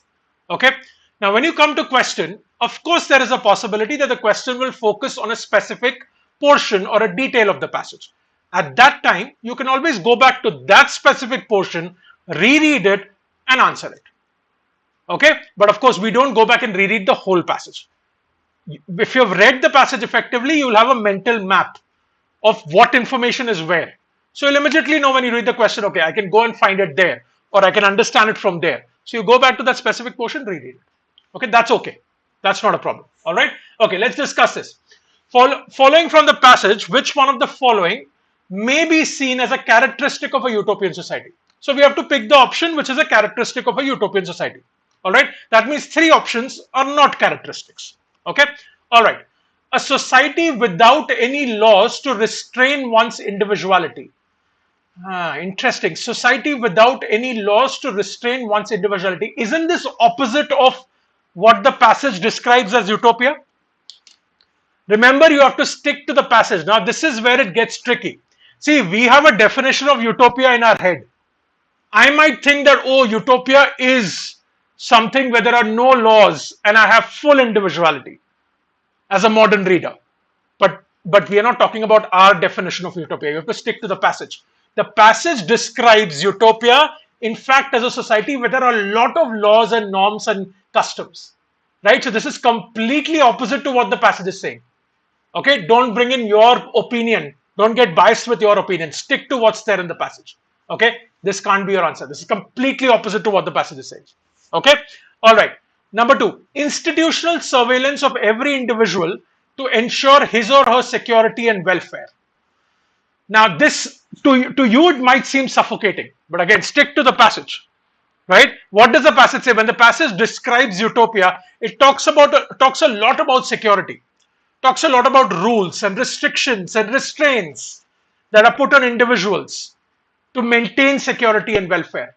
Isn't it? That's what the passage says, that literature definition of utopia or the old definition of utopia. So this seems correct, right? This might be a characteristic where you would have like government surveillance or institutional surveillance of every individual to make sure that there is complete security. Remember in the second paragraph it says, this kind of society, it would be impossible for a man to be wicked or depraved. Surveillance can achieve that. Okay, this seems like the right answer. Let's park it.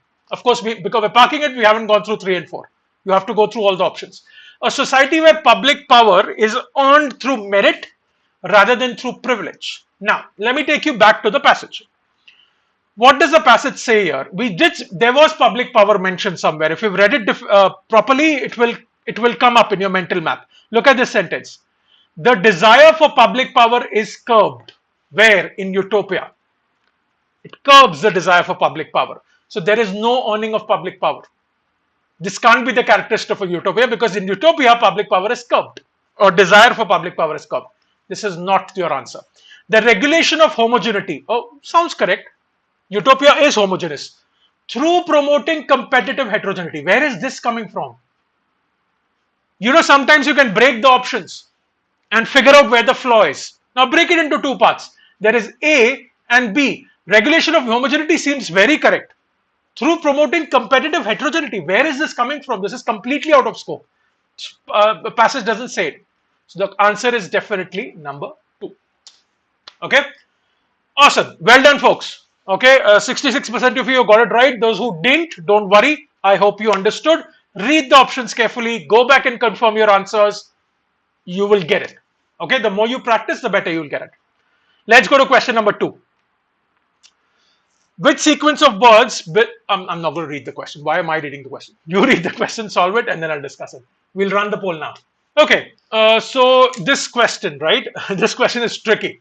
It's probably one of the, I would say in slot 1, okay? In this RC, it's definitely the trickiest question. Overall also, if I see the questions in slot 1 for RC, right? This was one of the most tricky questions, okay? Honestly, I would say question selection strategy matters a lot. If this question would have come in my exam, I was in slot 3, but if this question would have come in my exam, I would have likely not attempted this question. Okay, because it is quite tricky and you have to be smart with your question selection. Okay, all right, so the poll is up, and see, your poll clearly reflects that it's a tricky question, right? You're split between 1 and 4. Okay, so this is your first choice. This is also your first choice because 30%, very closely followed by 2, and then few takers for 3. Okay, I'm not surprised. It's a very, very tricky question. Now I'll tell you one thing about this. Just remember. So this is basically, it's a main idea question. Okay, the approach that you have to follow is the main idea. So instead of giving you sentences for the main idea, it's giving you keywords. So this is a main idea question. But it becomes even more tricky because they give you keywords. So whenever you have these keyword type questions, and these questions have become very popular in CAT, by the way. They started first appearing in CAT 2020. They appeared again in 2021. Most likely it will appear in 2022 also. These questions are tricky. Okay. See, main idea questions anyway are a little tricky. When you have these keywords, it becomes even more tricky because the options are very close to each other. So remember that. I'm not saying leave out every keyword question, but remember that most likely it will be tricky. Okay. All right. Which sequence of words below best captures the narrative of the passage? So the way the passage is narrated is what they're asking. So you have to pick keywords which will describe the main points in the passage. Okay, remember you have to focus on the main points because it is a main idea question. We are not going to pick a keyword which talks about a specific detail. That will not answer the question. Narrative of the passage is determined by main points. So you have to pick keywords that talk about the critical points in the passage. Okay, and we will follow a certain order in this case because it talks about narrative. Narrative is like how is it narrated? One, two, three, four. So we will follow a certain order. Okay, because of the word narrative. Okay, so let's see. Which sequence of words below best captures the narrative of the passage? Curtailment of privacy, dystopia, utopia, intentional community. All right. Now, utopia for sure, right? The passage is about utopia. Come on, right? Dystopia, yeah, quite likely because I mean the passage does talk about utopia and dystopia and sort of like says that they're similar and stuff. So dystopia is also a keyword. Intentional community. Now the question that you have to ask yourself is this one of the main points, right? It is actually one of the main points. If you go back and read the passage, right? See, the author talks about utopia and dystopia, right? One second.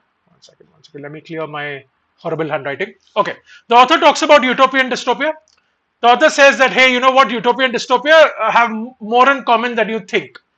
But then in the end, the author makes a very critical point that please don't mistake this to consider that all utopias will result into dystopia. Because there are intentional communities where people submit to norms voluntarily. So think about it in this way. It is a main point. Because the author's overarching point is utopia and dystopia have a lot in common. But don't mistake or don't be under the impression that all utopias result in dystopia. That is a key point. So intentional community is definitely a keyword which is important in the passage.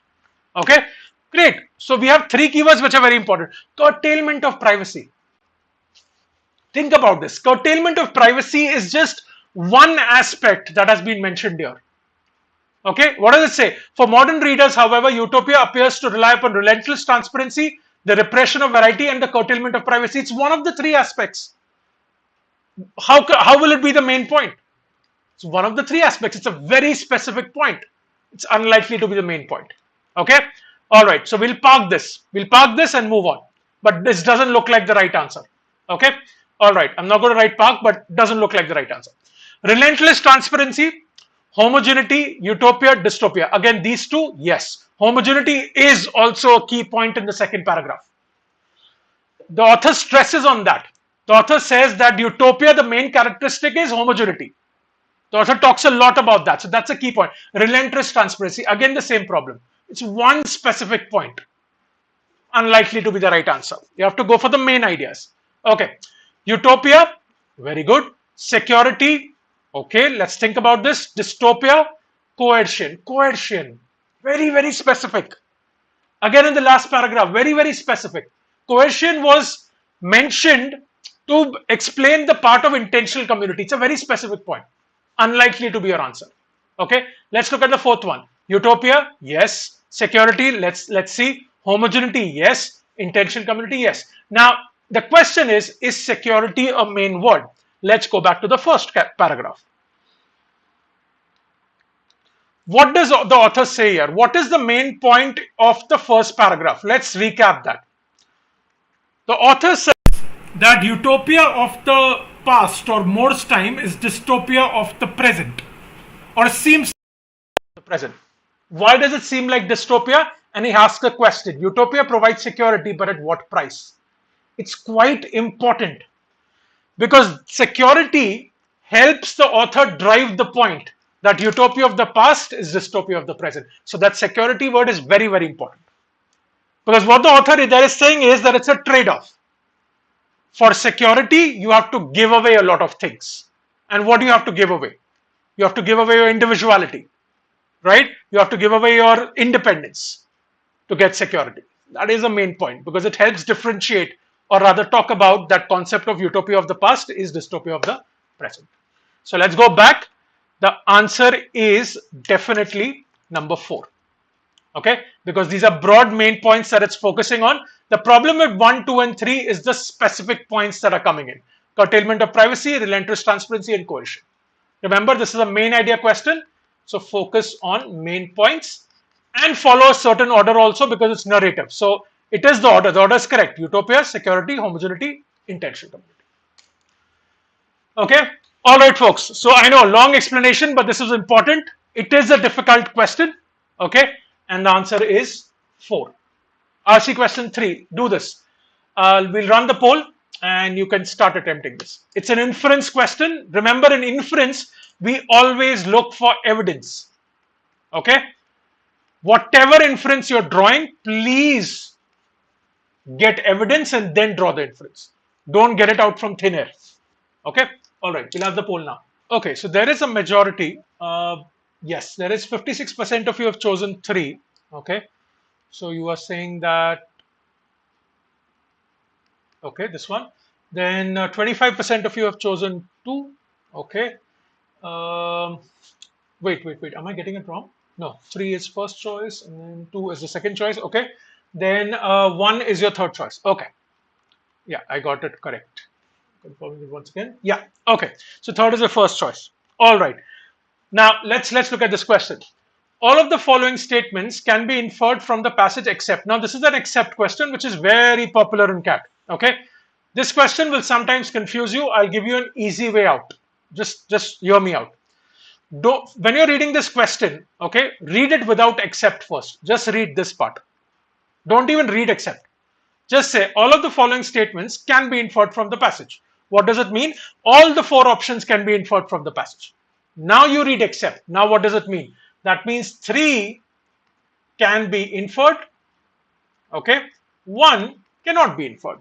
Your job is to pick the one that you cannot infer. This is how you understand the question.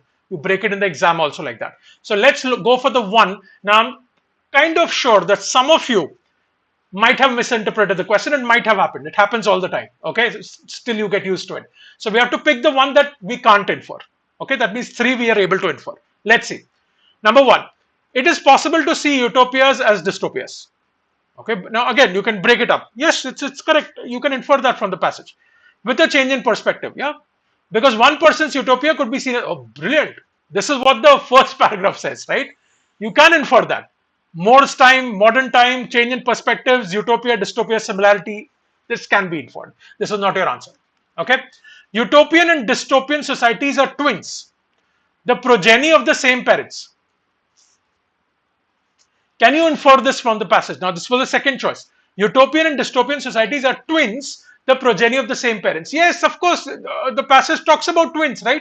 The passage exactly mentions this. Now, what did I tell you? When you have questions, you should go back to the passage and confirm your answers.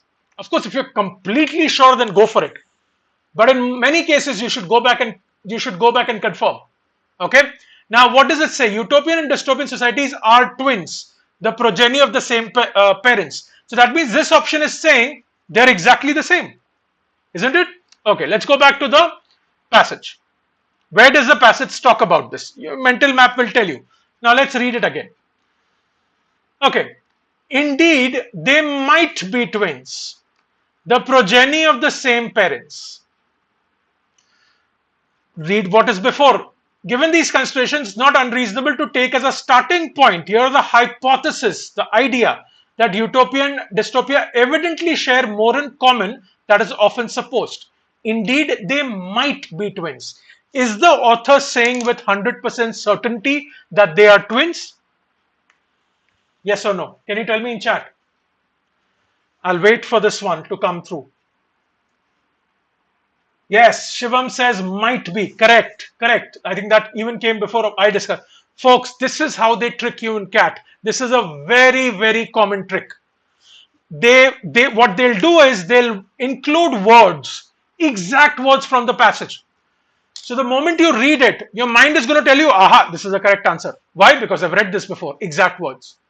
The moment you see exact words, I'm not saying it will be the wrong answer. No, please don't take it like that. It's not a rule. It should be a trigger.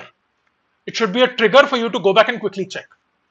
Are they mentioning it in the same context, in the same tone, in the same certainty, or have they distorted it?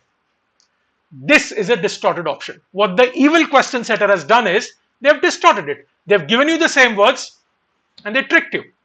It's very common. Okay, it happens, but this is the time to learn, right?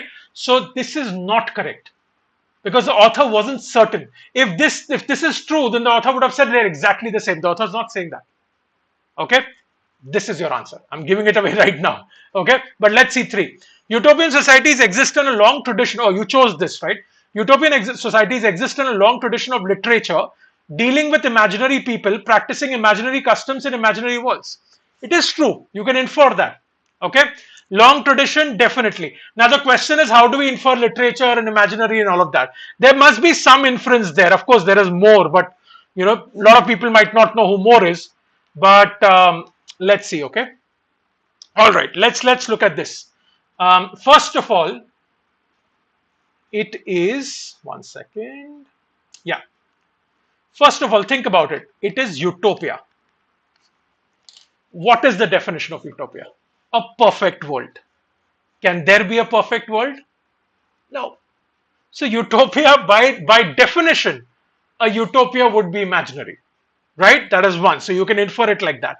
Also, it talks about models. So I forgot his name, but somebody pointed it out, right? Brilliantly. That they spoke about models somewhere. I can't figure it out, but it does say things like, oh yeah, this model, as J.C. Davis demonstrates.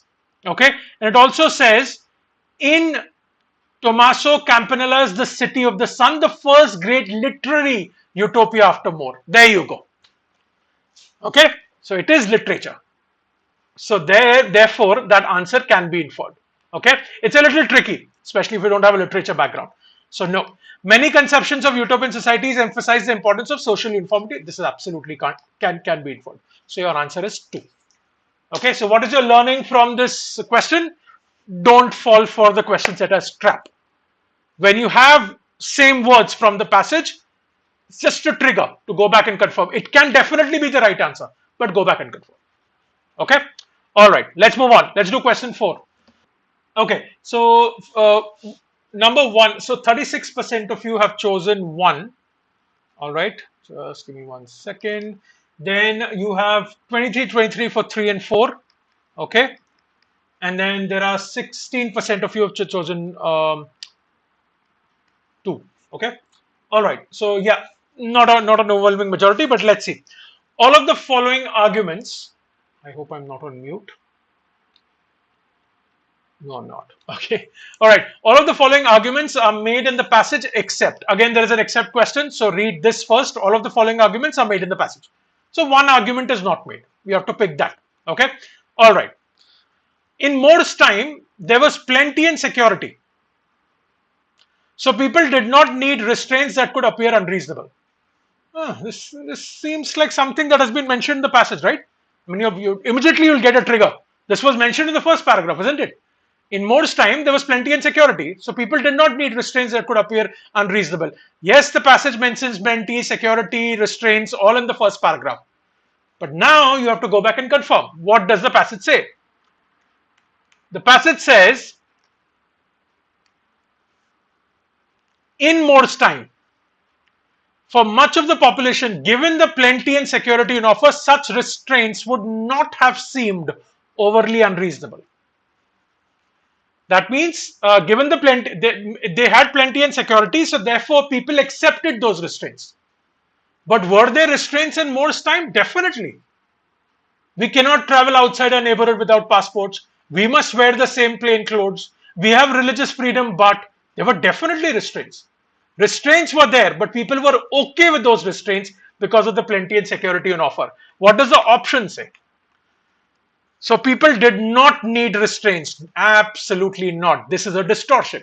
Again, they have done the same thing in the same passage. Used words from the passage and totally distorted it. The paragraph doesn't say people did not need restraints. There were restraints. People were okay with those restraints. This is a distortion. This is not an argument made in the passage. This is your answer. Let's look at the other answers. The tradition of utopian literature has often shown societies in which would be nearly impossible. Absolutely. This is second paragraph. We even spoke about it, right? Depraved and wicked. Go back and read that line. This is an argument made in the passage. There have been thousands of communities. Yes, it says thousands. It says thousands. Go back and read it. Where homogeneity and stability have been achieved through choice rather than by force. Intentional communities. Thousands. There's a word. You can go back and read it. In early modern utopianism, the stability of utopian society was seen to be achieved only with individual surrendering the sense of self. Yes, you can infer this because in the last paragraph, the author says intentional, intentional community, right? Yeah, not international. Intentional community is where there is submersion, is consensual. You consent to these norms. So you can infer that in Moore's time or in the previous time, these were forced. There was coercion involved. Okay, so that is an argument. The answer is definitely number 1. Okay, all right, folks. So you can go back and check your answers later. Let's go to the next passage. Now, Cuttlefish. We're going to discuss Cuttlefish now. I think you'll find this passage easier. You might find it easier than the previous one in terms of the passage. Okay. Open the PDF in your description. Don't read it on the screen. I'll give you 5 minutes to read it and then we will start discussing the passage. Let's read this. Cuttlefish are full of personality, as behavioral ecologist Alexander Schnell found out while researching the cephalopod's potential to display self-control. Interesting. Self-control is thought to be the cornerstone of intelligence. Oh, very nice. As it is an important prerequisite for complex decision making and planning for the future, says Schnell. Okay, one paragraph done. What is the paragraph talking about? Fairly manageable paragraph. It talks about cuttlefish. It says cuttlefish exhibit self-control. Okay. And self-control is thought to be the main aspect of intelligence. That's the main point. Let's move on. Schnell's study used a modified version of the marshmallow test. Modified version. During the original marshmallow test, psychologist Walter Mischel presented children between age 4 and 6 with one marshmallow. He told them that if they waited 15 minutes and didn't eat it, he would give them a second marshmallow. A long-term follow-up study showed that the children who waited for the second marshmallow had more success later in their life. So this is a study. What is the study doing? The study is basically talking about the effect of self-control. Right? So this marshmallow test is connected to that self-control point in the previous paragraph. This test was to exhibit self-control. So basically, with kids, again, we don't have to go into the details of it, right? But it's connected to self-control. And then interestingly, it says a long-term follow-up study showed that children who waited for the second marshmallow, who exhibited self-control, had more success later in life. Okay, let's not get into the details. Let's move on. The cuttlefish version of the experiment looked a lot different, modified version. The researchers worked with 6 cuttlefish under 9 months old and presented them with seafood instead of sweets. Okay, so chocolates for kids and seafood for them. Preliminary experiments showed that cuttlefish's favorite food is live grass shrimp, while raw prawns are so-so and Asian shore crab is nearly unacceptable. Okay, so these are cuttlefish preferences of food. Since the researchers couldn't explain to the cuttlefish that they would need to wait for the shrimp, obviously. Kids, you can explain. Obviously, you can't explain this to cuttlefish. They trained them to recognize certain shapes that indicated when a food item would become available. So now it should become clear by now that the author is describing the experiment in detail. Right? It spoke about how cuttlefish exhibit self-control. Then it talks about an experiment or a study that was done. And it's describing that study in detail. Okay? The symbols were pasted on transparent drawers so that the cuttlefish could see the food that was stored inside. Alright. Why did they use certain shapes? Because obviously they couldn't explain to the cuttlefish that they would need to wait for the shrimp. So that's why they trained them to recognize certain shapes. The symbols were pasted on transparent drawers so that the cuttlefish could see the food that was stored inside. One drawer labeled with a circle to mean immediate, held raw king prawn. Another drawer labeled with a triangle to mean delayed, held live grass shrimp. During a control experiment, square labels meant never. Okay, so they had a triangle, they had a square, and they had a circle, meaning different things. And they trained them to identify these shapes. We already know that live grass shrimp was their favorite food. It is connected to delayed. They're testing self-control.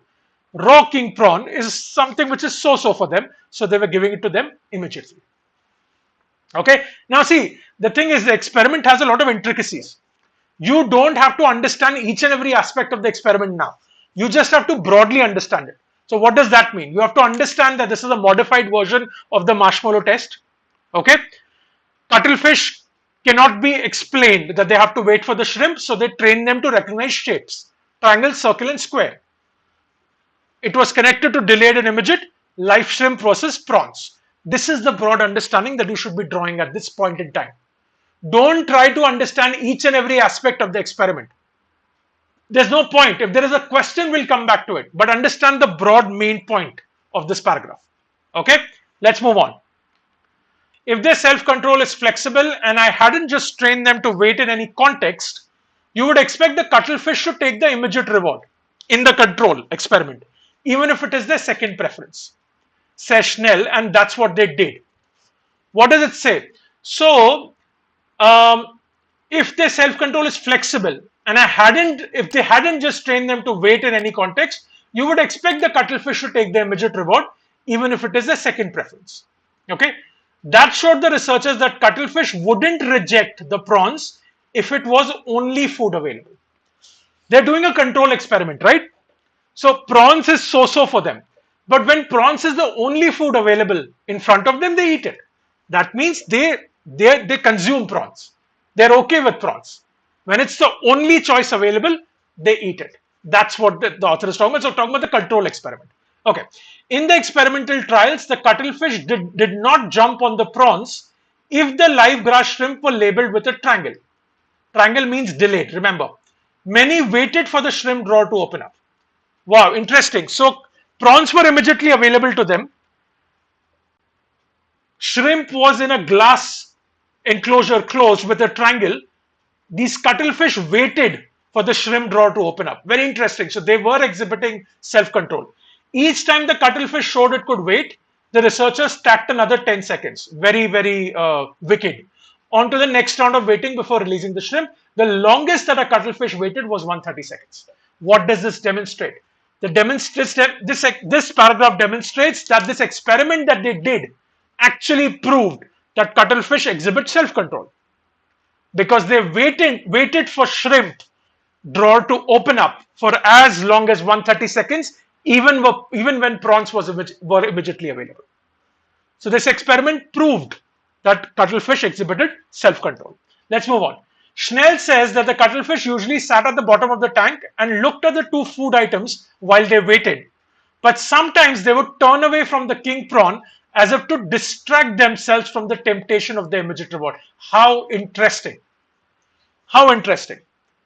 Right? So they are waiting for the shrimp. They are hungry. They see the prawns. To distract themselves, they look away sometimes. Behaving like humans. In past studies, humans, chimpanzees, parrots, and dogs also tried to distract themselves while waiting for a reward. So interesting. So interesting. Okay? Alright. Not every species can use self-control. But most of the animals that can, and read this statement carefully by the way, otherwise you won't get it. Not every species can use self-control, but most of the animals that can, share another trait in common: long social lives. So that means most of the animals that exhibit self-control also exhibit another trait: long social lives. Cuttlefish, on the other hand, are solitary creatures that don't form relationships even with mates or young. So it's an exception to that correlation. Usually, species that exhibit self-control have long social lives.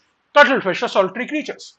We don't know if living in a social group is important for complex cognition unless we also show those abilities are lacking in less social species, says comparative psychologist Jennifer Wong.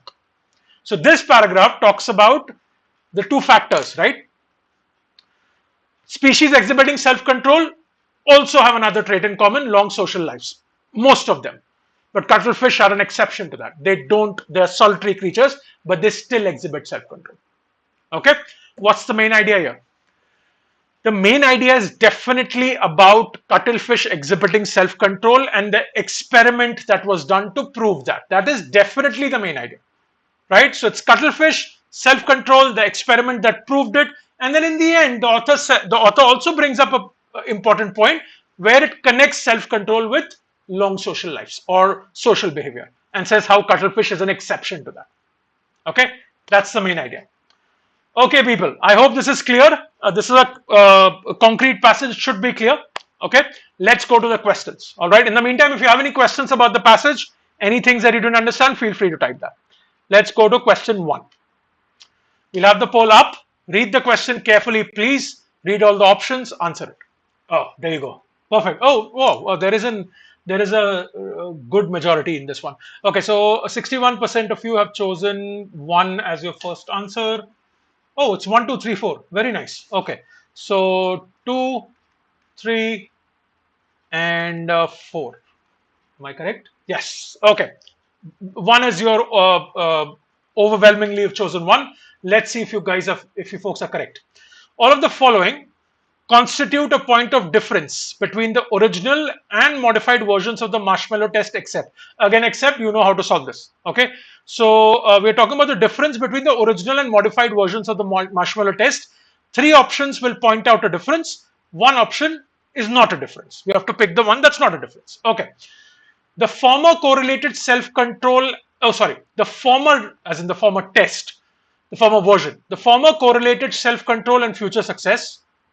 Yeah, it did that. While the latter correlated self-control and survival advantages. Now again, break it up. Okay, this is correct. It did that with children. While the latter correlated self-control and survival advantages. Did it correlate self-control and survival advantages? Is there any evidence in the passage that talks about linking it to survival advantages? No. Okay, let's park this. Okay, the former was performed over a longer time span than the latter. This is true. You can go back and check.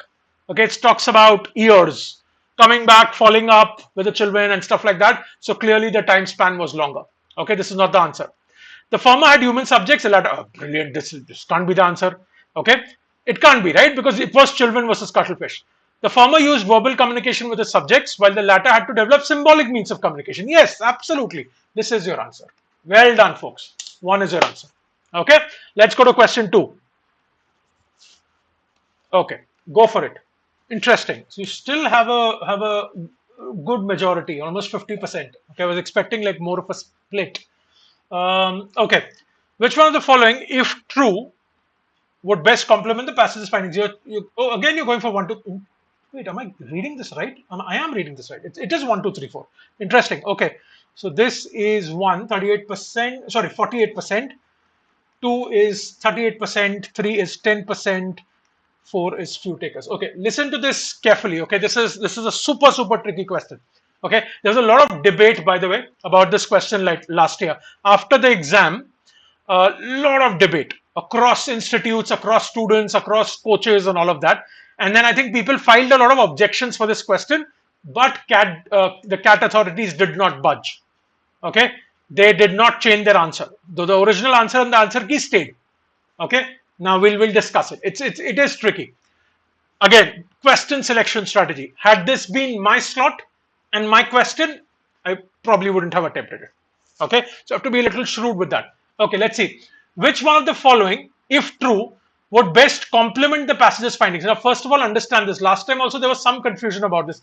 Folks, when it says if true, you have to assume that the options are true. Even if the options go against the passage, you have to assume that they are true. Please understand this. When they say if true, that means you're going to assume, stop then, even if as absurd as the option sounds, you have to assume that it's true and then evaluate it. Sometimes it will be against what the passage is saying. It's fine. Consider that as true and then move on. Okay, that's what I'm saying. So you have to assume, like a blank assumption. Okay, would best complement the passage's findings. Okay, so that means it has to support the passage's findings. It has to, you can also say it has to add on to the passage's findings or strengthen the passage's findings. Remember the word complement. This can also confuse you. If you check the dictionary meaning of complement, It means that there is something which is adding on to something existing. If this option is complementing the passage's findings, it is adding to the passage's findings, it is strengthening it. So complementing can also mean strengthening, supporting, adding. The adding part is important. Okay, check the dictionary meaning. All right. Okay, let's move on. Now, cuttlefish wait longer than 100 seconds for the shrimp drawer to open up. I want you to focus on this adding bit. Okay, let's choose an option which adds to what is already given in the passage or strengthens it in some way. Take that, and then we'll discuss the complement one. Okay. Cuttlefish wait longer than 100 seconds for the shrimp drawer to open up. What does the passage say? The passage says that the longest that a cuttlefish waited was for 130 seconds. The passage is already telling you that it waited for longest, it waited for 130 seconds. Now this option, how does it complement?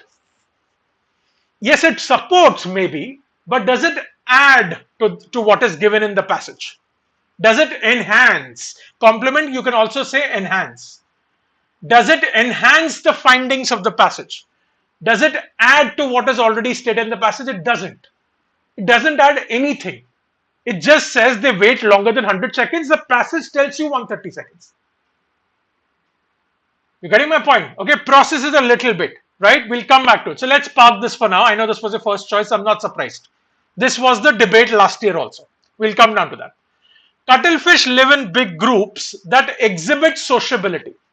Now, the passage says the opposite of this, isn't it? The passage says they're solitary creatures. They don't even live with their mates or whatever. But remember, it says if true. You have to assume that this is true. Okay? Even if it contradicts the passage. We're going to assume that this is true. Does it add to the information? Does it support or strengthen? Let's see. Let's go back. 1 second, okay? Okay. One piece of information that was given to you in the last paragraph is not every species can use self-control. But most of the animals that can share, sorry, see again I'm reading it wrong.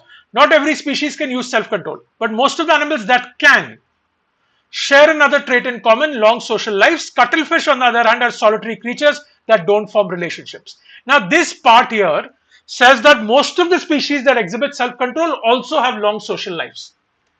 This is a part of your passage. It's an element of your passage. Okay.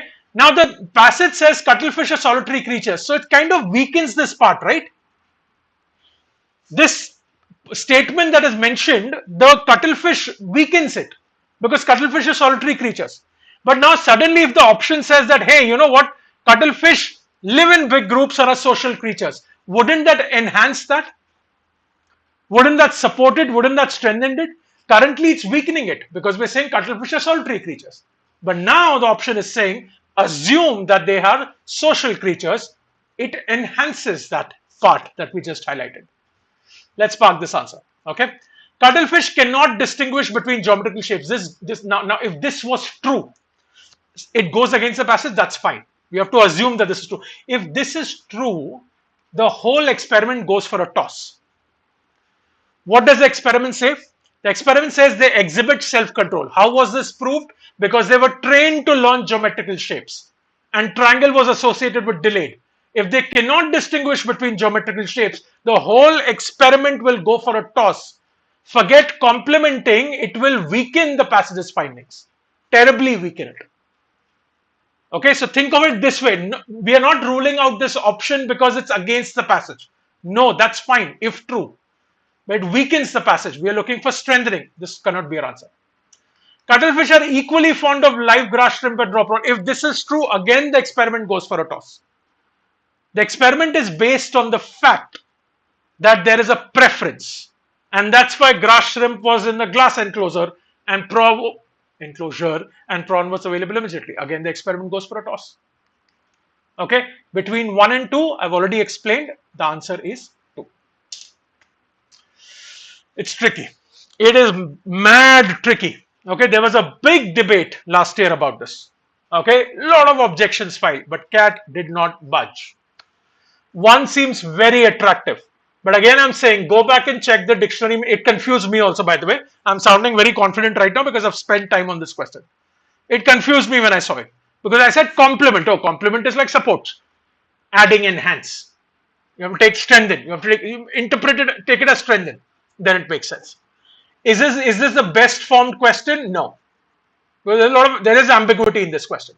It is what it is. Okay. All right. We're going to go to question 3. Go for it. Long question. Read it properly. We'll run the poll. All right. In which one of the following scenarios would the cuttlefish's behavior demonstrate self-control? Okay. So we have to choose the option where the cuttlefish's behavior, which is described in the options, would demonstrate self-control. So these options, this is kind of an extrapolation question, kind of, because what's happening is these options that they've given you are not directly mentioned in the passage. These are not options from the scenarios from the passage. These are new scenarios. So extrapolation question generally gives you random scenarios. They've given you related scenarios, but still extrapolation. So you'll have to like extrapolate the information. All right. Overwhelming majority. You've gone again. It's 1, 2, 3, 4. I'm amazed. Okay, so this is 1. Then you have 2, 2, and then finally 3. Okay, so 67% of you have chosen 1. Let's see. In which one of the following scenarios would the cuttlefish's behavior demonstrate self-control? Okay. All right. Asian show crabs and raw prawns are simultaneously released. Remember, they don't prefer. Their favorite food is shrimp. Prawns are second, and crabs are like no.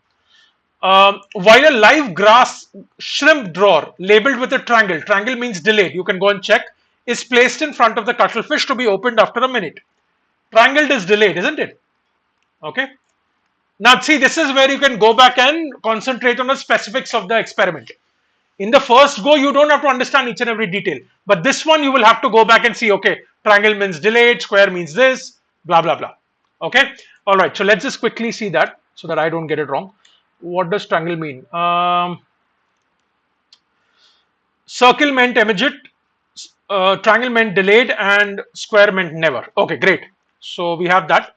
All right. So Asian shore crabs and raw prawns are simultaneously released, while a live grass shrimp drawer labeled with a triangle is placed in front of the cuttlefish to be opened after 1 minute. Okay, and shrimp is their favorite food, right? So shrimp is put in a grass drawer, which means delayed, and they are given Asian shore crabs and raw prawns simultaneously. This would demonstrate self-control, right? Because you've given them 2 options, and their favorite option is in a glass enclosure with the delayed sign. So it does demonstrate self-control. Let's park this. Okay. Raw prawns are released while a live grass shrimp drawer labeled with a square is placed in front of the cuttlefish. Remember, geometrical shapes are very important. They were trained to learn those geometrical shapes. Square means never. How will this demonstrate self-control? It won't. Okay. Live grass shrimp are released while 2 raw prawn drawers labeled with a circle and triangle respectively are placed in front of the cuttlefish. The triangle labeled drawer is opened after 50 seconds. If you're going to release live grass shrimp immediately, how will you demonstrate self-control? You can't. Raw prawns are released while an Asian show crab drawer labeled with a triangle is placed in front of the cuttlefish to be opened after 1 minute. There is no shrimp. You need shrimp to demonstrate self-control because that's their favorite food. This is the answer. Okay.